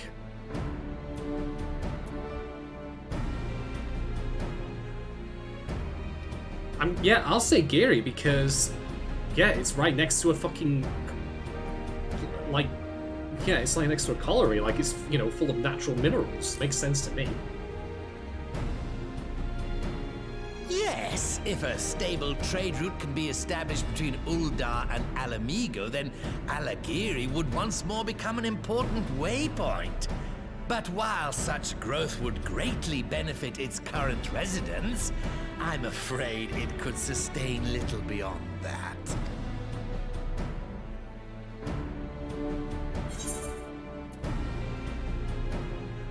Oh, I don't even remember now. Like, clearly I was mistaken in my logic. Oh. Yes, a quarry That's the one I was thinking of. does carry the potential for profit. At least it would do were it situated anywhere near a lucrative market. It would cost more to transport the materials than they are worth, in my humble opinion. Well, yeah, well, I like that it gives me that option because I didn't pick the sultry first time round. Ah, yes, that desolate little village on the shore of Loch Seld. I know the sultry and its products well. The Imperial invasion brought an end to their more widespread distribution, much to the dismay of many a wealthy gourmand, myself included. Salt has ever been a transformative ingredient, and in this instance, I dare say, it could transform a modicum of effort into a mountain of gil. The local citizens will need to be consulted, of course, but I trust the East Aldenar Trading Company can be relied upon to provide its assistance in negotiating a mutually beneficial arrangement. Naturally, Your Grace. I shall dispatch representatives well-versed in the extraction of this white gold and wring every last ounce of profit from its production. The Lock's bounty will contribute to Alamigo's enrichment, whilst easing the burden on the Bull's aching shoulders. Just as Your Grace desired. Oh, he's seen right through her. A deal is struck then.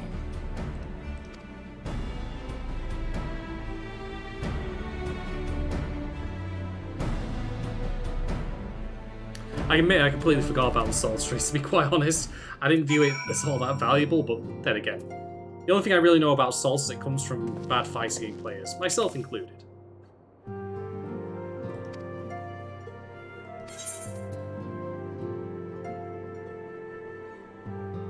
Oh, we've got to have the Onigariaki.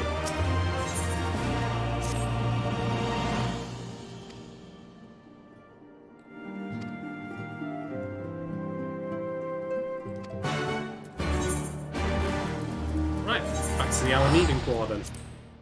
Let's Alamigo go.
Alright, let's go speak to what then?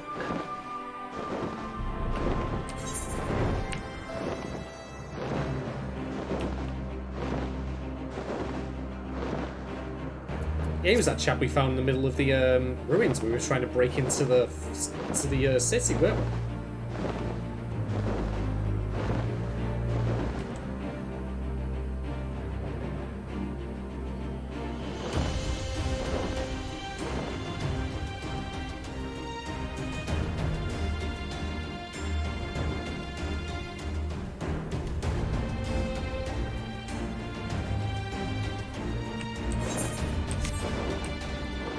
Blue one down there. Yeah, it's an elite mob. We'll not take that one, we'll die horribly.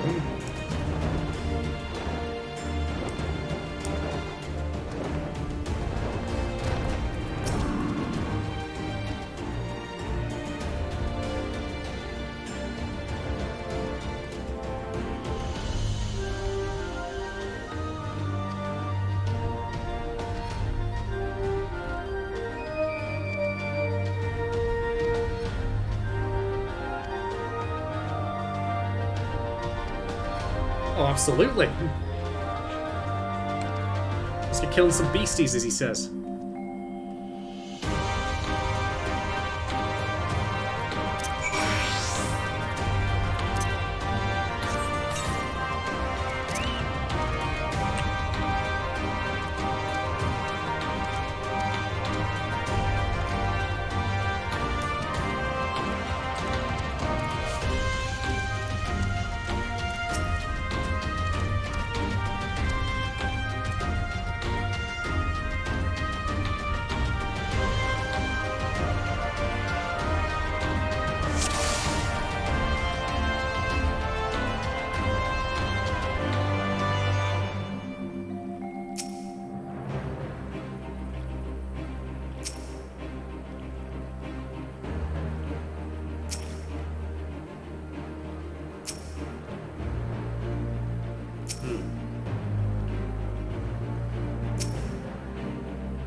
Where am I meant to be clicking on here?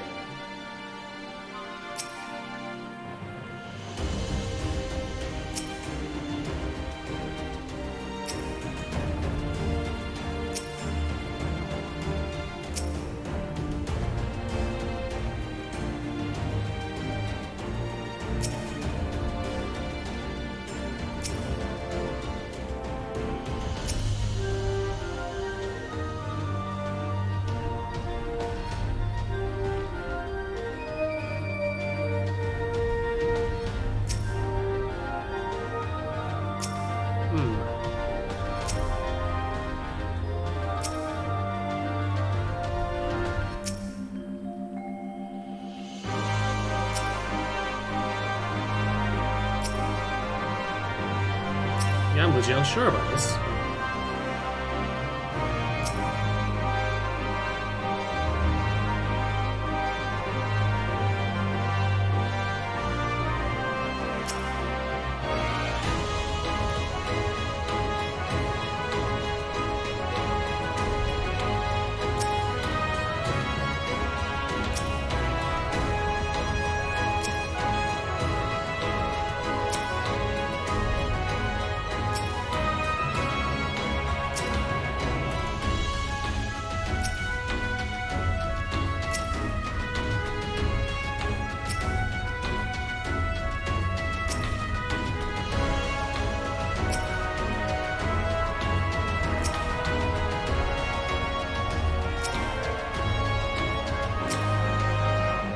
Perhaps?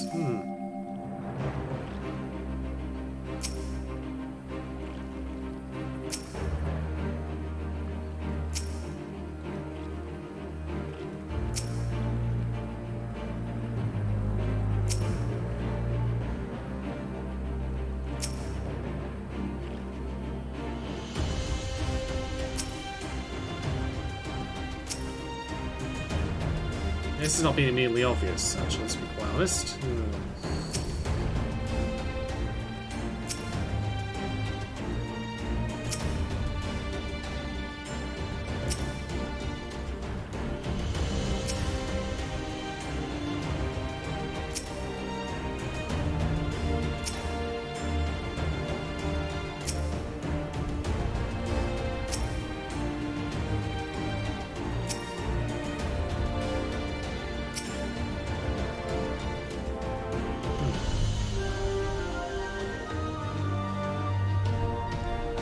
This is the point where I cheat horribly, because I'm bad at video games.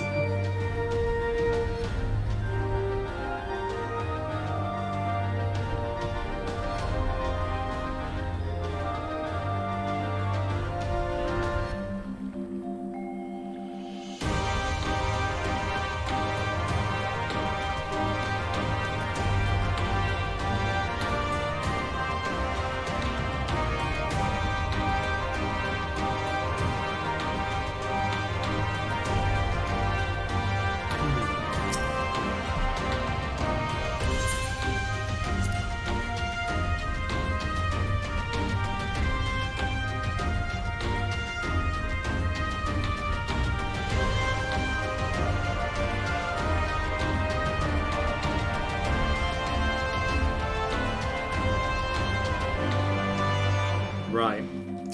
So even though I clicked on the area that I'm supposed to click on, it didn't, or at least I thought so, it didn't let me, didn't go ahead with it. Let's try that again.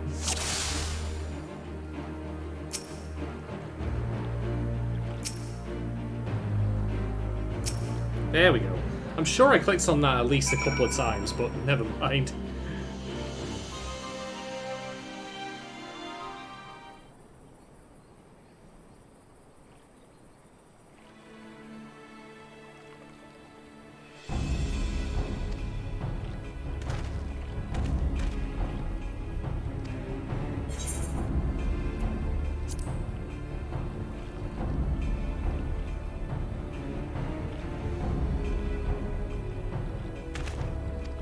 Yeah, let's not get the guy killed if we can all help it.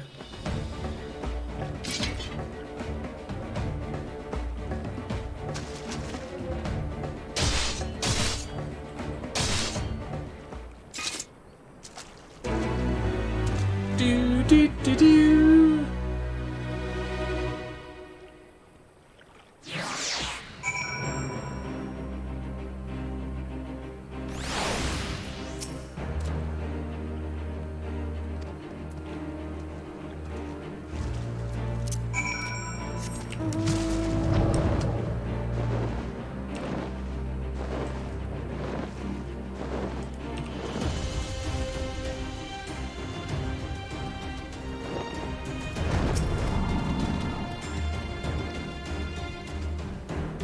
Faux bats.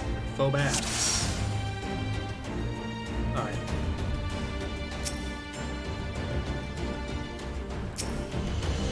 So yeah, weak spot for this one is the eye.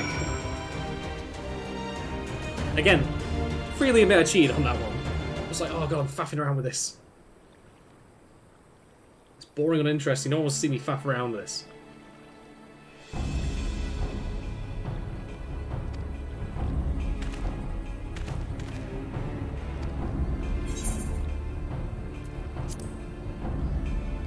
Is it really hard as you can?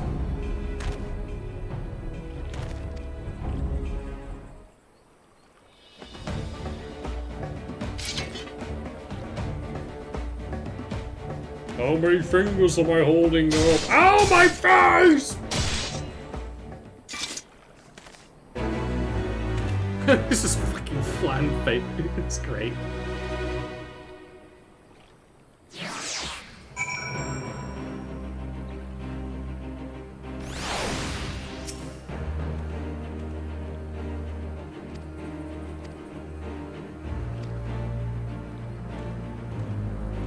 Oh, so that's a big one there. That's an elite. That's a fate, that. But we'll ignore it. We don't need to worry about that.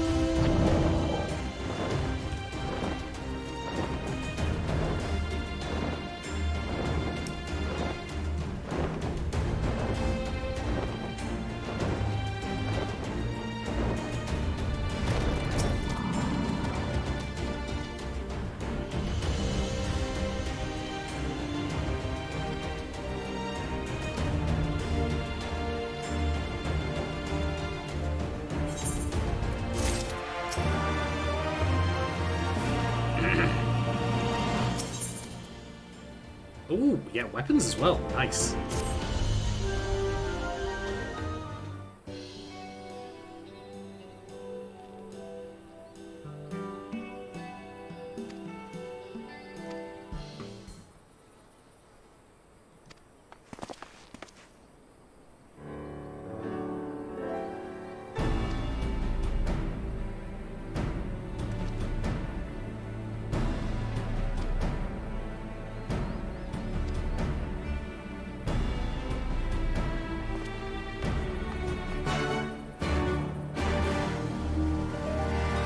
Let's go speak to Raban then.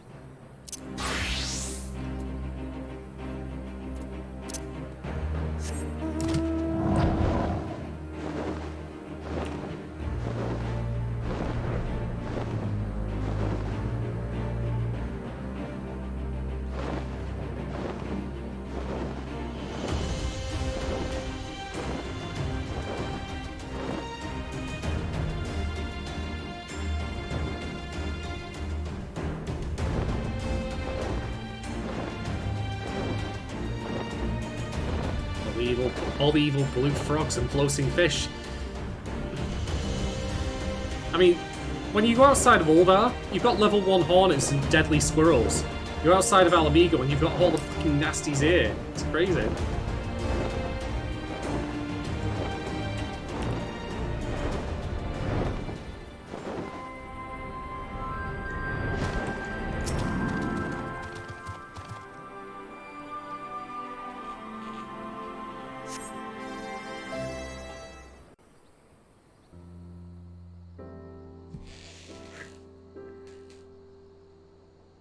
I waited so long it turned to night.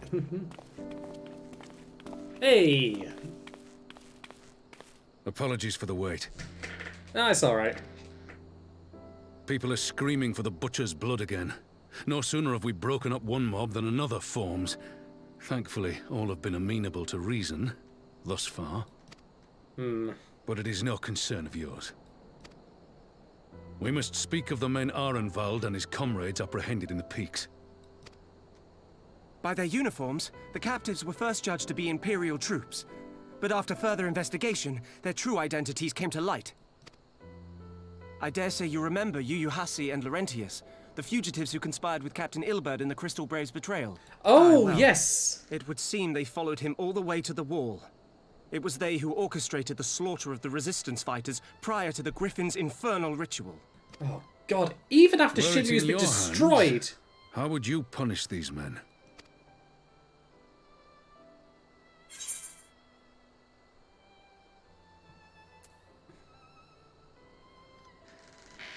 God. Because this is not just like a question of them killing all the Alamegans at the wall, but also the fact they betrayed the Warrior of Light as well. So this is personal as well as just more of a question of politics, I suppose. But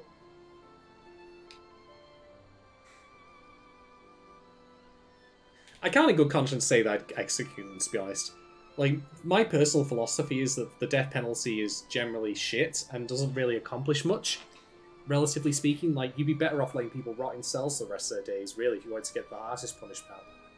But I mean, as we've seen with Fordole, like, the idea is perhaps to maybe see, like, have them see, like, Alamigo now liberated and maybe even, like, rub the nose, but, like, make the point that, hey, you know what? We are going to make things better. Because we'd be no better than the Imperials, so, no. Killing them outright is not going to solve anything. I mean, also, there's the more practical solution of our problem. You would spare these animals. Yours is a more merciful brand of justice than mine. I mean, if we executed them, then it would just whip up the crowds into a frenzy to want Fordole executed even more. Like, we're killing them, but not her. Why not? They wouldn't see a reason on that. In any event, I thank you for your honesty.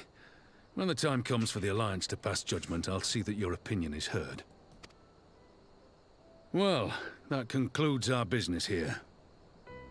But there is more I would say. Walk with me.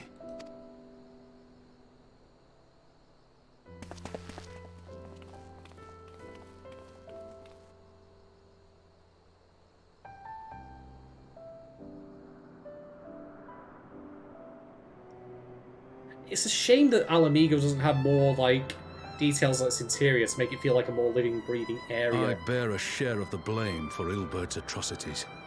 Had I openly supported the cause of Alamigan liberation, he might not have felt driven to do what he did. I know it's just, like, still rebuilding after being liberated and all that, but... yeah, when you look at, like, the long, high shots of it and see so few people and so few, like, actual, like, stalls set out, things like markets or whatever, like, all the sections of Ul'dah have their own identity, and it's just a shame it doesn't feel like this case here. And things could have been different, and I'm sorry they aren't. No, none of this is your fault, Raban.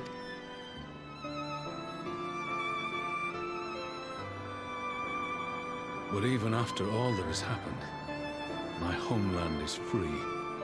With the Scions and the Alliance at their side, my countrymen have reclaimed what many thought lost forever. Under her new leadership, I have every confidence that Alamigo will emerge from the shadow of the Empire and rise once more to greatness. Which means my work here is done. Soon I will return to Ul'dah and take my place at the Sultana's side. I do appreciate Raban's voice actor really delivering the hesitancy of those lines as well as he's doing. Like, you can tell he wants to stay. They're doing a good job. Father... I'll not deny there's a part of me that wants to stay. The same part that contemplated renouncing my rank and joining you as a wandering sellsword. I'd have actually been totally down with having Raban as a travelling companion. I pledged my blade to Nanamo, and I will not betray that oath. Is this truly what you want, Father? It's funny when you think about it, because Raban basically traded one set of, like, shackles for another. And sure, he was happy and comfortable and doing what he believed he wanted, but now, like, the time has come for him to really seize control of his own destiny. It is. Ever has my sword been hers to command, and ever shall it remain. Unless she sets you free.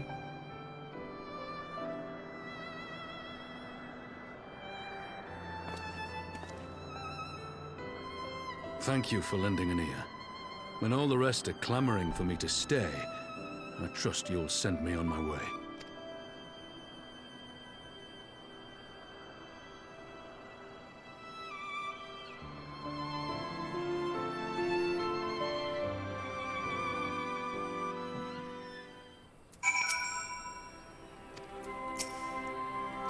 Ruh-roh.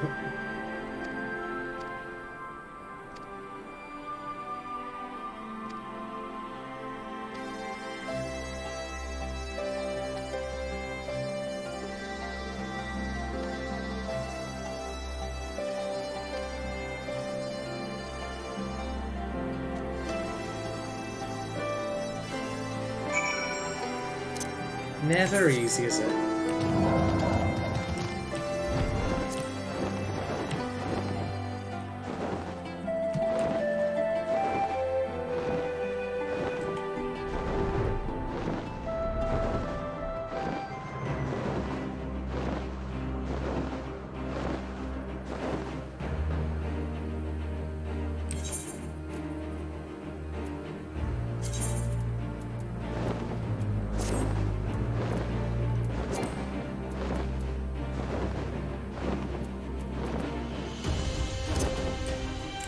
Flat back for now.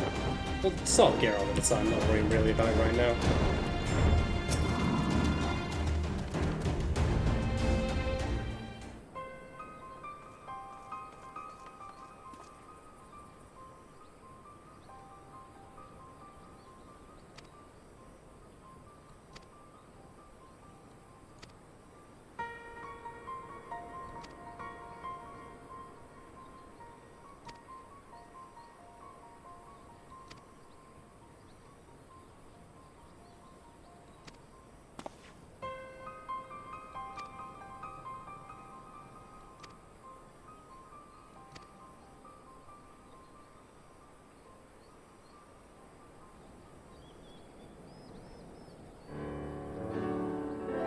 Well, I could have gone worse.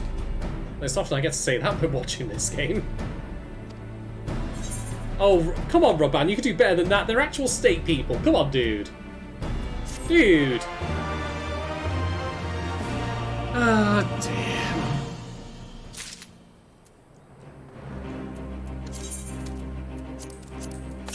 I will not be opening that coffer just yet. I'll be saving that for another time. Ooh.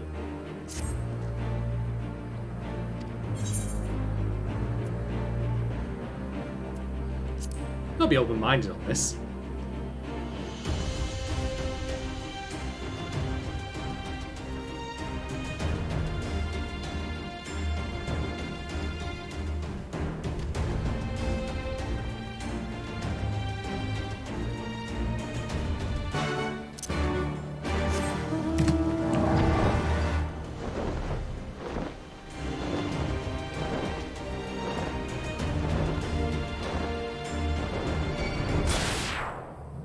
Don't do that, that's rude.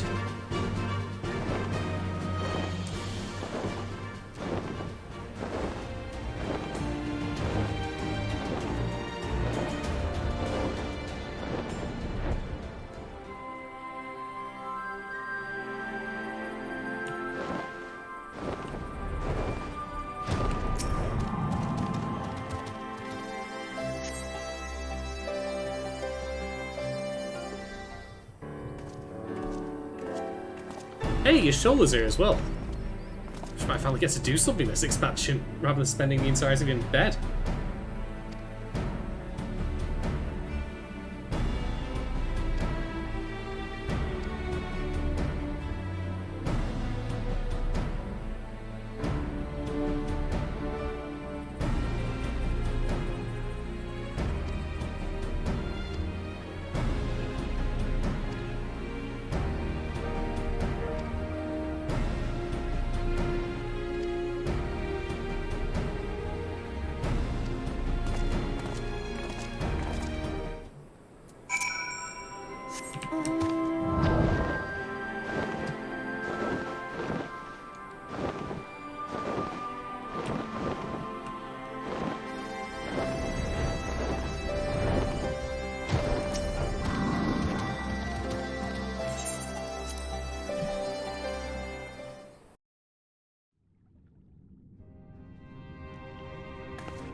Feels like it stands to be a lot more people here.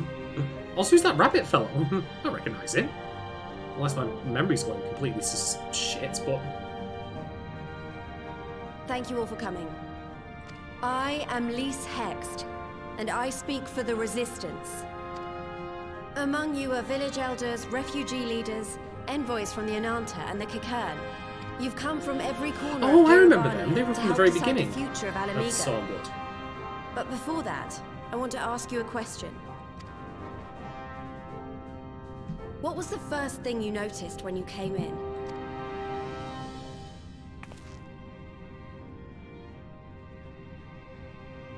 For me, it was that empty throne.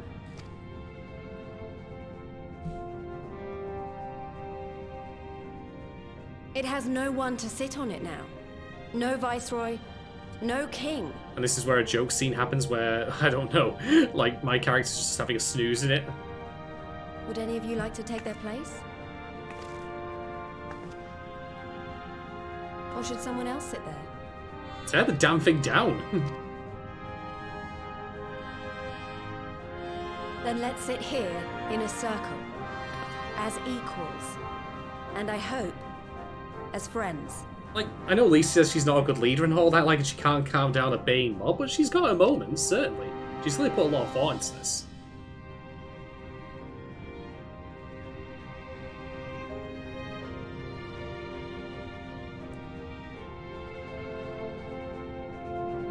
Yeah, this is actually really chill. I think she's done a bang-up job of this little meeting here. Expertly done.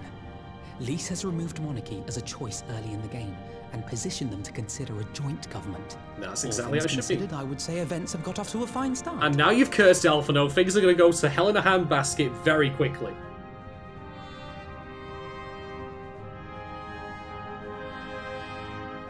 And that is Alagana's stance on the matter. Thank you, Regenfred. Another vote in favor. Next, let's hear from Shanti of the Kaliana. Tell us, how do your people feel about the idea of a republic? Uh-oh.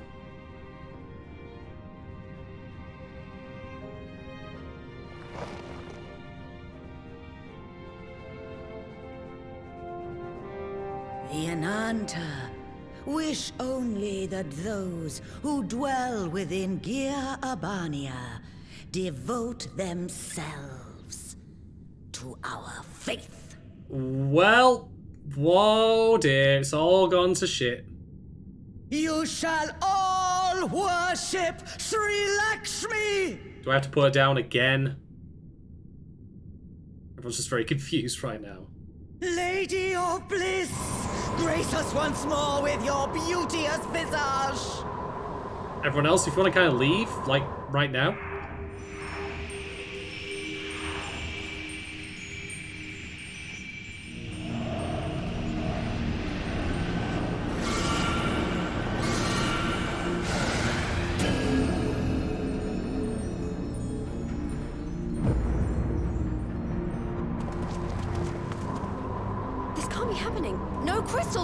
Through the door.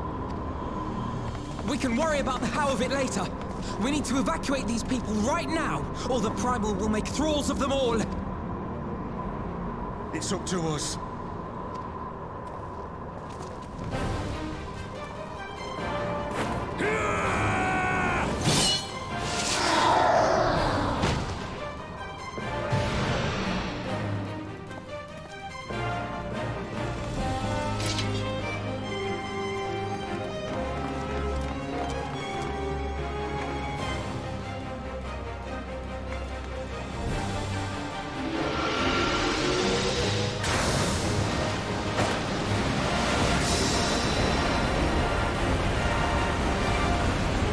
Yeah, let's go Iron Vault.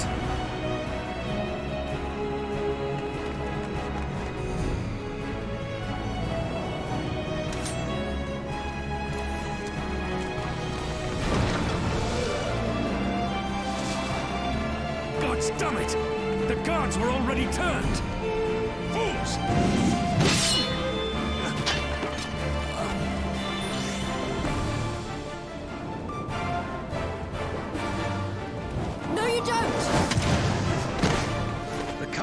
Would see us all enthralled.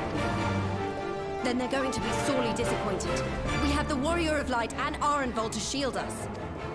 Aye, but they can't well defend your guests and attack the Primal, can they? We're stuck on the back foot.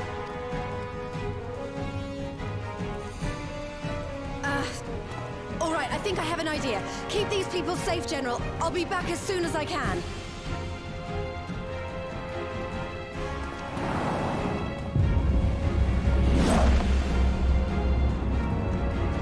Elise has entered the Matrix.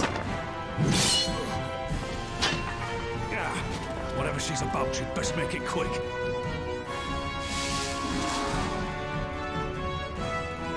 Come then. Who will be next to die on my steel? I mean, you've got Roban and Alfredo there. Like, that's a decent two-man party. You should be okay.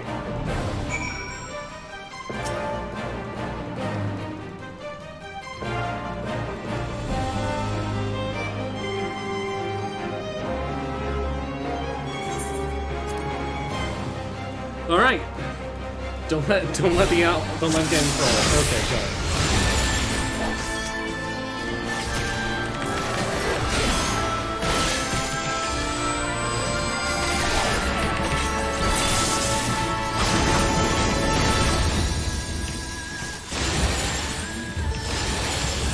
I see.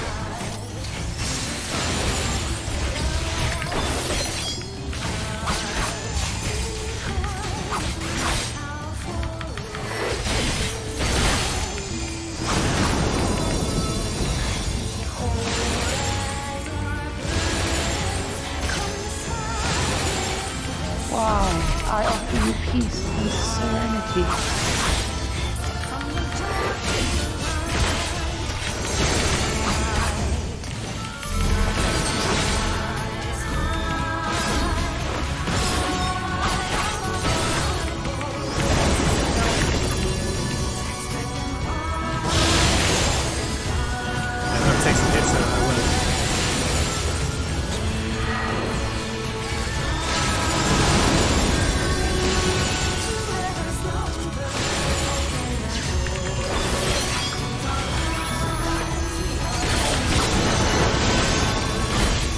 Jesus.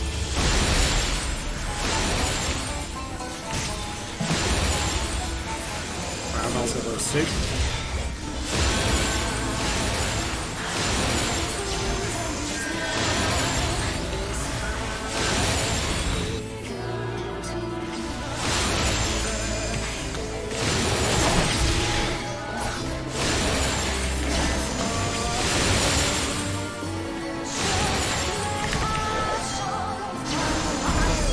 Oh, god damn it! That's bollocks!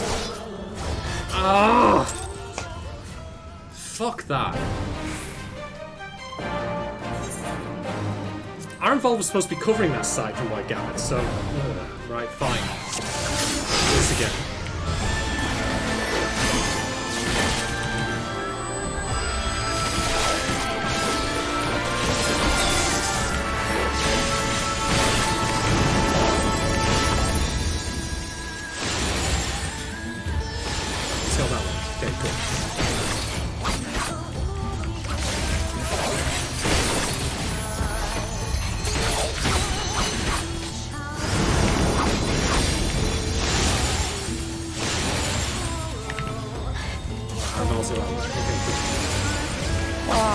I offer you peace and serenity.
Just slam this for a moment. Hopefully it goes there this time.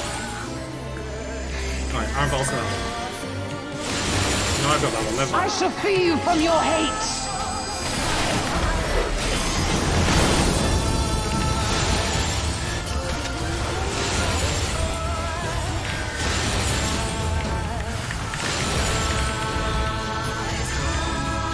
Okay, we're good, we're good. Ooh. That was really irritating, that.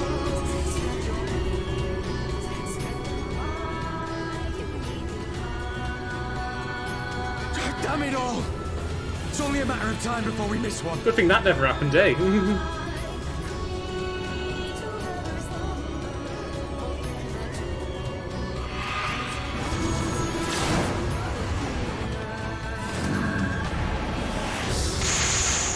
Ah, very good.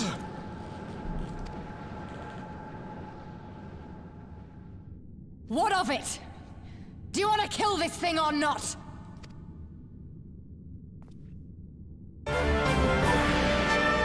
Oh yeah, time to cut loose.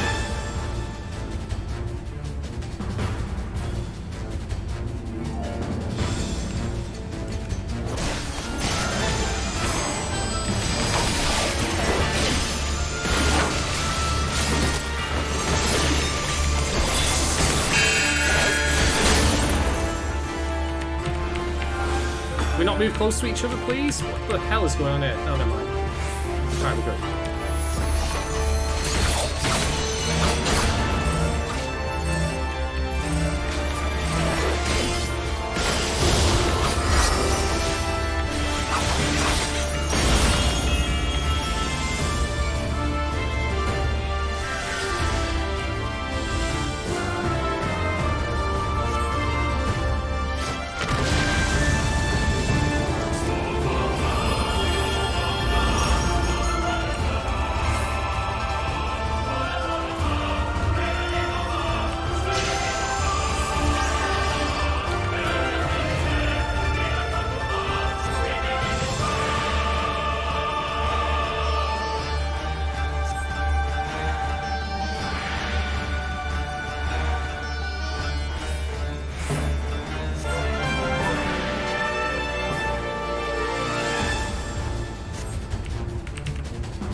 Oh heck, let's do this.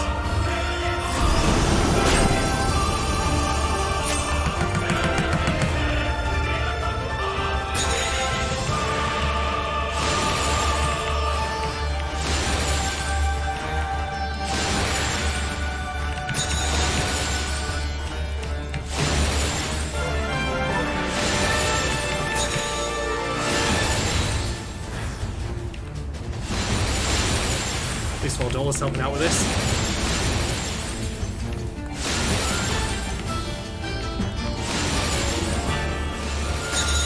Okay, we're good.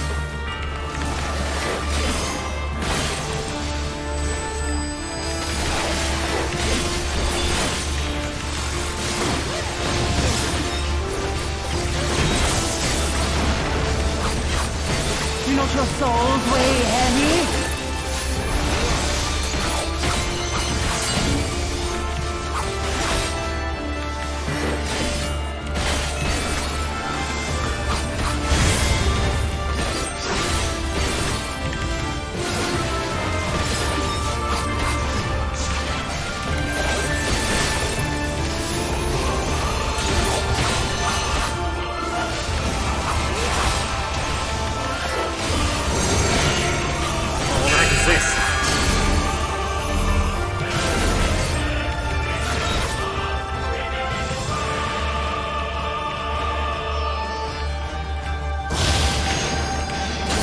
Shit, I'm gonna get hit. Oh, fuck off that. Okay. Oh, let's see that.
working on it.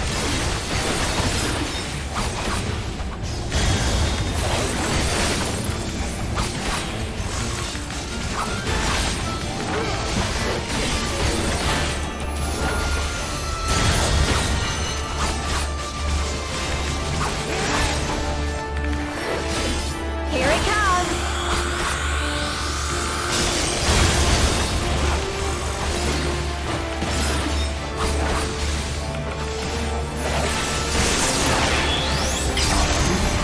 Nicely done, Lise.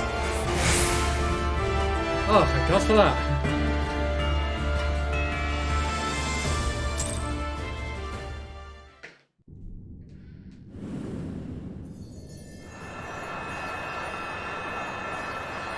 Oh, if I don't see her again anytime soon, it'll be too soon enough.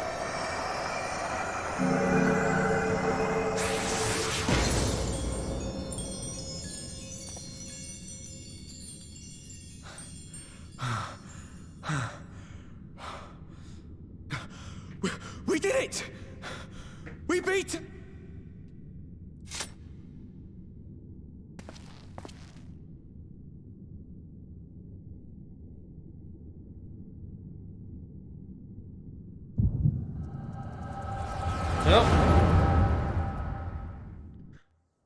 Who's having a flashback on who now? Oh, it's me thinking about... It's me seeing what's happened before door in the prison cell.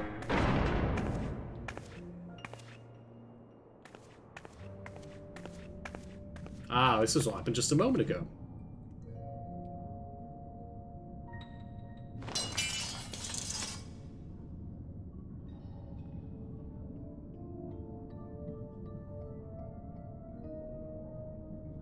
What is this? I'm only gonna say this once. The Ananta just summoned their primal in the throne room. My friends are fighting her, but they need help. They need someone with the Echo, and by the gods, I wish I had it, but I don't.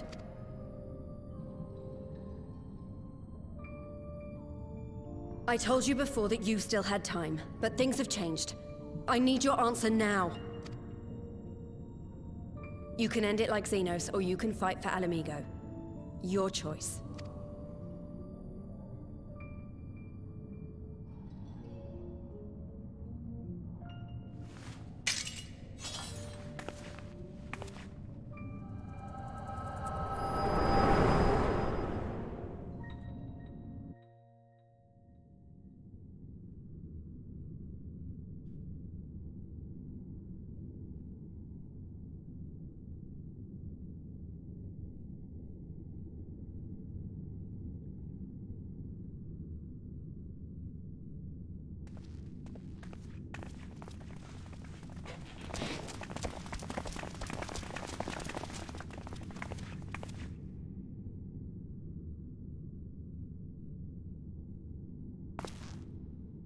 Seven hells. It's her.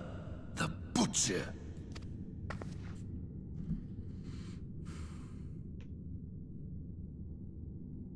She just helped save all your lives, though. I mean, I'm not saying you forgive her outright right here and now, but... Everyone just take a deep breath, like, you know what I mean?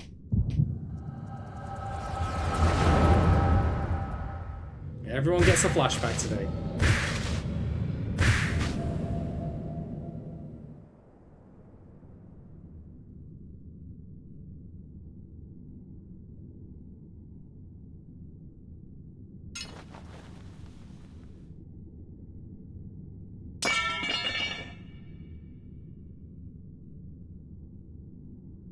It's done.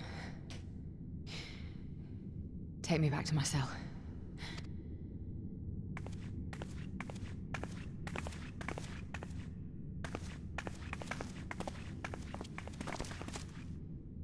You are not forgiven.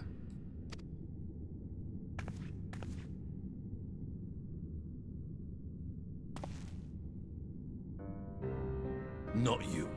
You I will never forgive.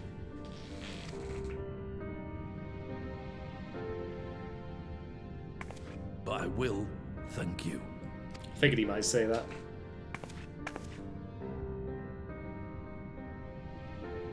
For standing against a primal and saving us from servitude. You have my thanks.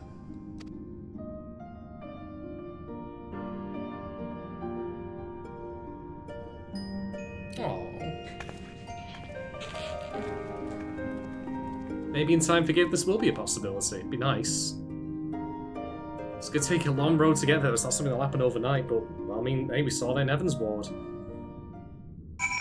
So who knows? Hey, thank God that nonsense is over with.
Yeah, Alpha's right, it's worth doing it.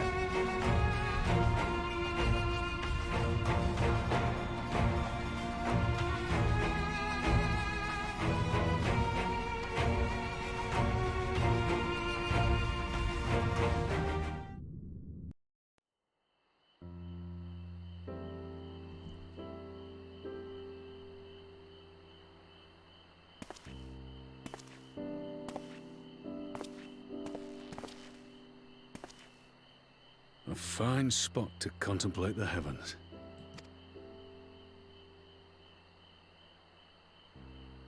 The meeting is over. The envoys have chosen to instate a government model on Ishgard's House of Commons, a ruling body of representatives elected by the people. Oh no, like I said with Ishgard, don't model anything after the House of Commons. It's all bad all the time. It's full of wankers and arseholes.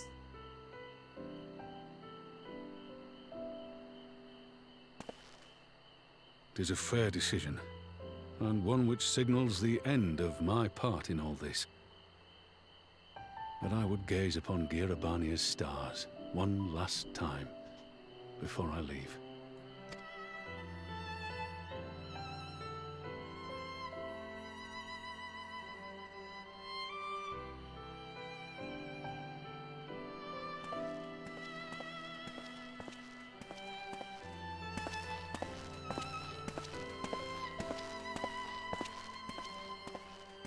Oh, hey, Nanamo. I don't think she even get in here.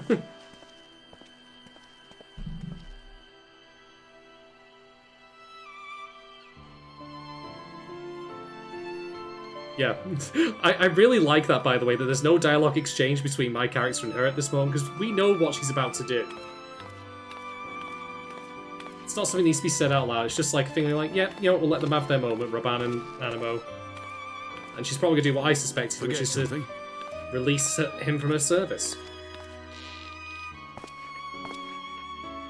Your Grace, there was no word.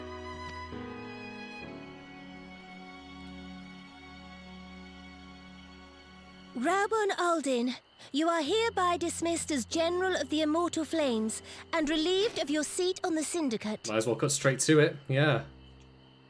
But, Your Grace... Raubon, I am no longer a child. Stay here in your homeland. Work with your brethren. Rebuild Alamigo. You desire to stand alone. I understand, but remember what happened.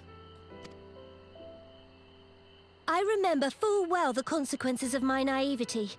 And thus did I consult at length with a most trusted advisor ere I embarked upon this course. Oops. That would be me. A most trusted advisor?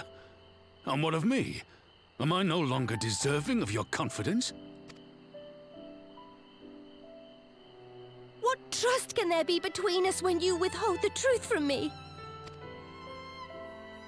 Did you think me oblivious to the anguish in your eyes when you spoke of returning to Uldar?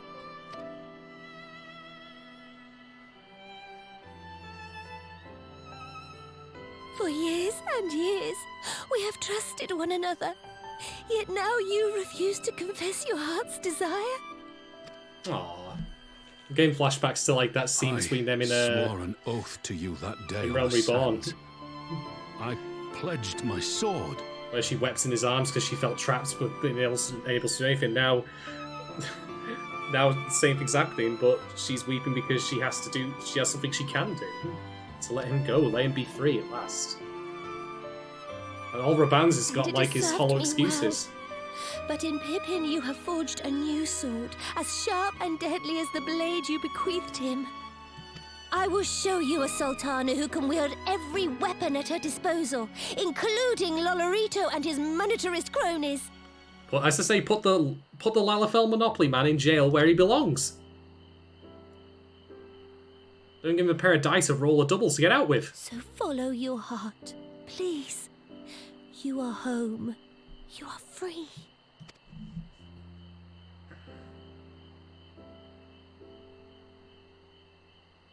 Nanamo.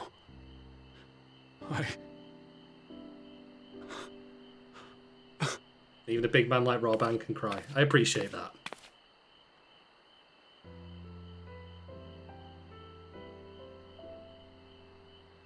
Smile for me, Roban.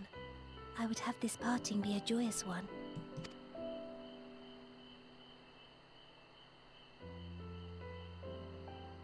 Thank you, Your Grace. It has been an honor to serve you and Uldar. Tomorrow you will serve Alamigo and fight for the good of all Eorzea. Am I understood?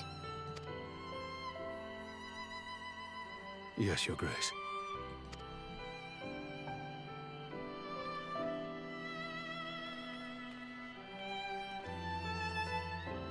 Don't leave it there. Give her a hug. Give each other hugs. Damn it. Free hugs day. Do some. Oh, God damn it. Ah. Never mind. Lovely scene though.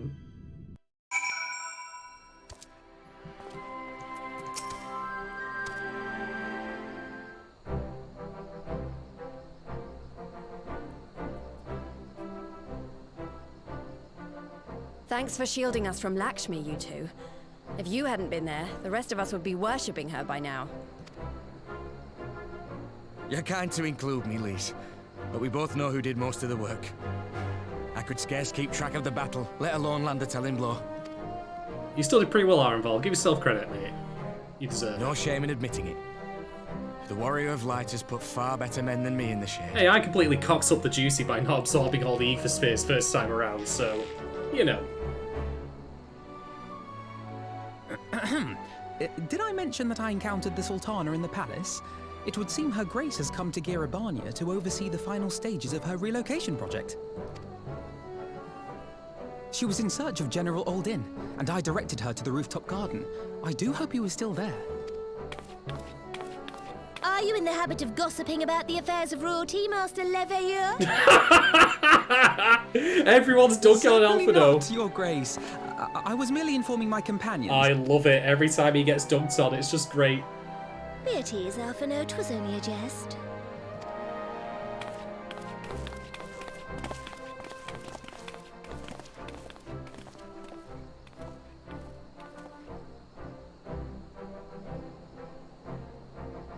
But I must yield the floor to Roban. He has an important announcement to make.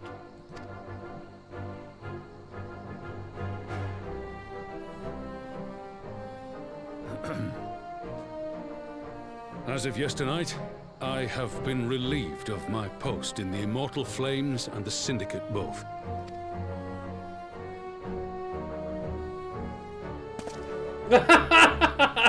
I shall be assuming my father's duties. And may I say that Tizona has never felt heavier upon my back.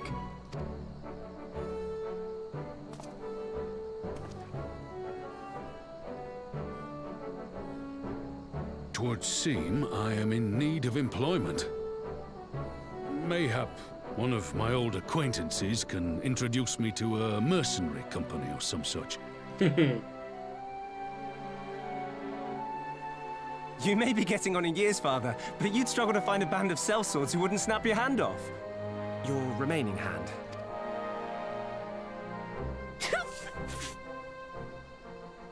Yes, the bull of Alamigo need not be put out to pasture just yet. Oh, we're all so funny. Your Grace has developed a wicked edge to her humor. And you, Pippin, would do well not to laugh when the future may hold the same for you.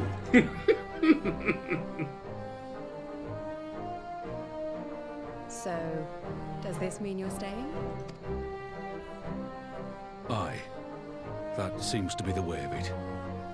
I would be glad to aid you in rebuilding our nation, if you'll have me. If, he says. Welcome home, Rauban.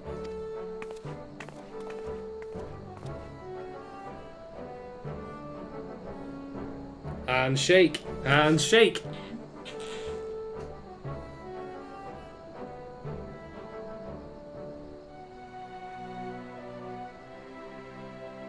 Well, that was unexpected. Though you seem distinctly unsurprised. I'm just the warrior line. I don't know what's going Either on. you're more astute than I give you credit for, or I'm losing my touch.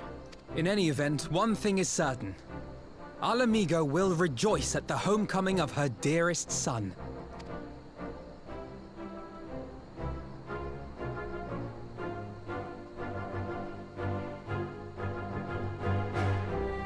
Yay!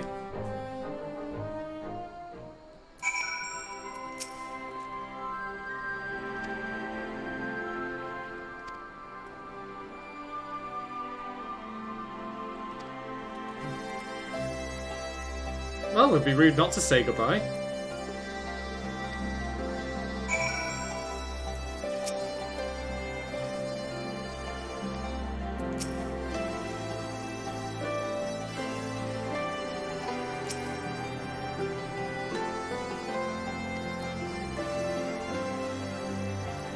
Alright, back to Ralga's Reach then.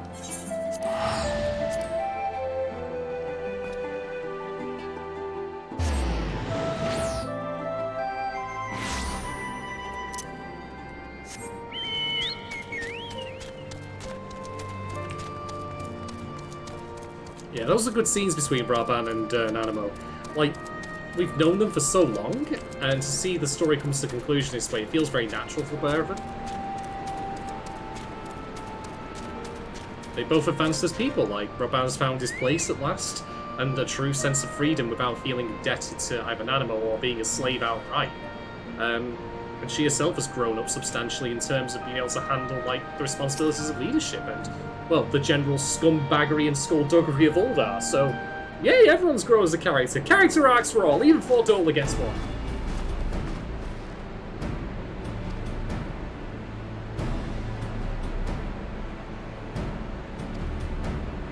It's alright, Alice, everyone gets benched once in a while.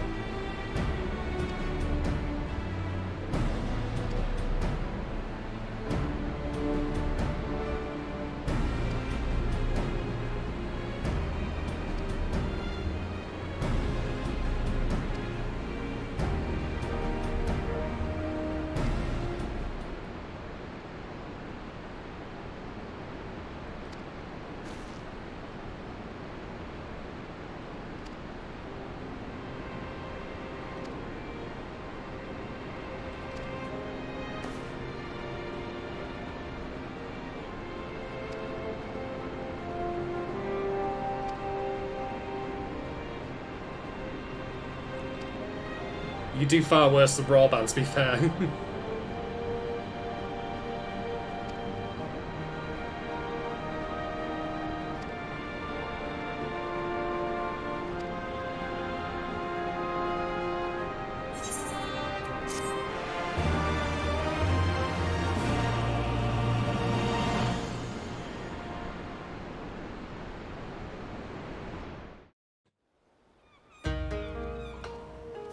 Meanwhile, back in Kugane,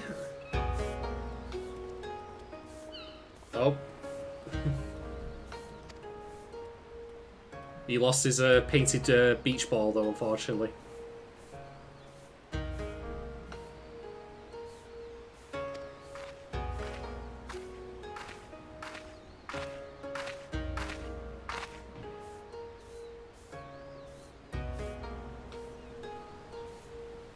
It's not poisoned.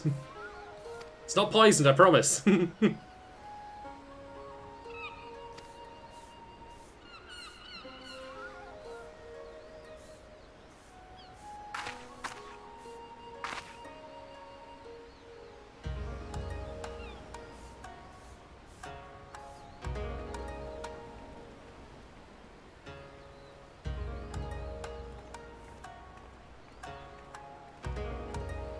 Oh, Gosetsu. Him and his wacky adventures looking after Yotsuyu.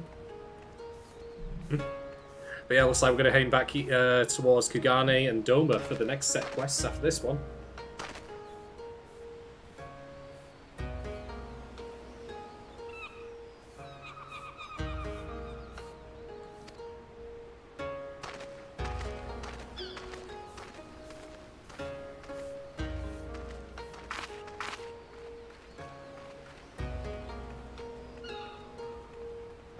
How about just asking for the Scions? Like, Gosetsu, you could ask for help. It's perfectly fine. Oh, God. Alright, what's happening over in Garlemald again?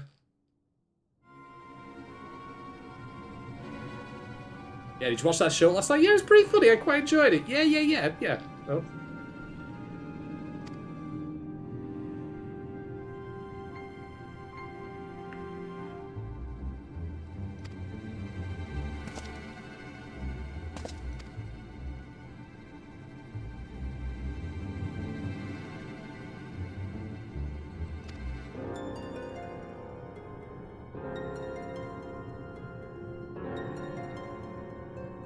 Oh, God. Good luck with that.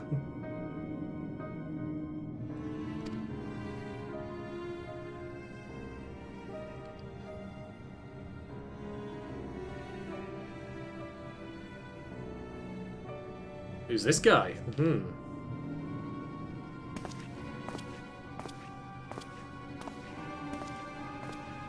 Bloody rank and file just having water cooler discussions like that. Anyway, that's the end of that particular quest chain, so thank you very much everyone for watching. I'm going to probably be back tomorrow to crack on. I mean, I want to get to Shadowbringers, it's so close. There's like 5 chunks of quests to go through before we get there. This is the first of that 5, so not too far off, really, things considered. But yeah, on that note, thank you again so much if you've been watching, whether you catch this live or on the pod. See, I'll be returning tomorrow on Friday with more Final Fantasy XIV Stormblood. Until then, have a great night, take care, and stay safe. I'll see you all very soon.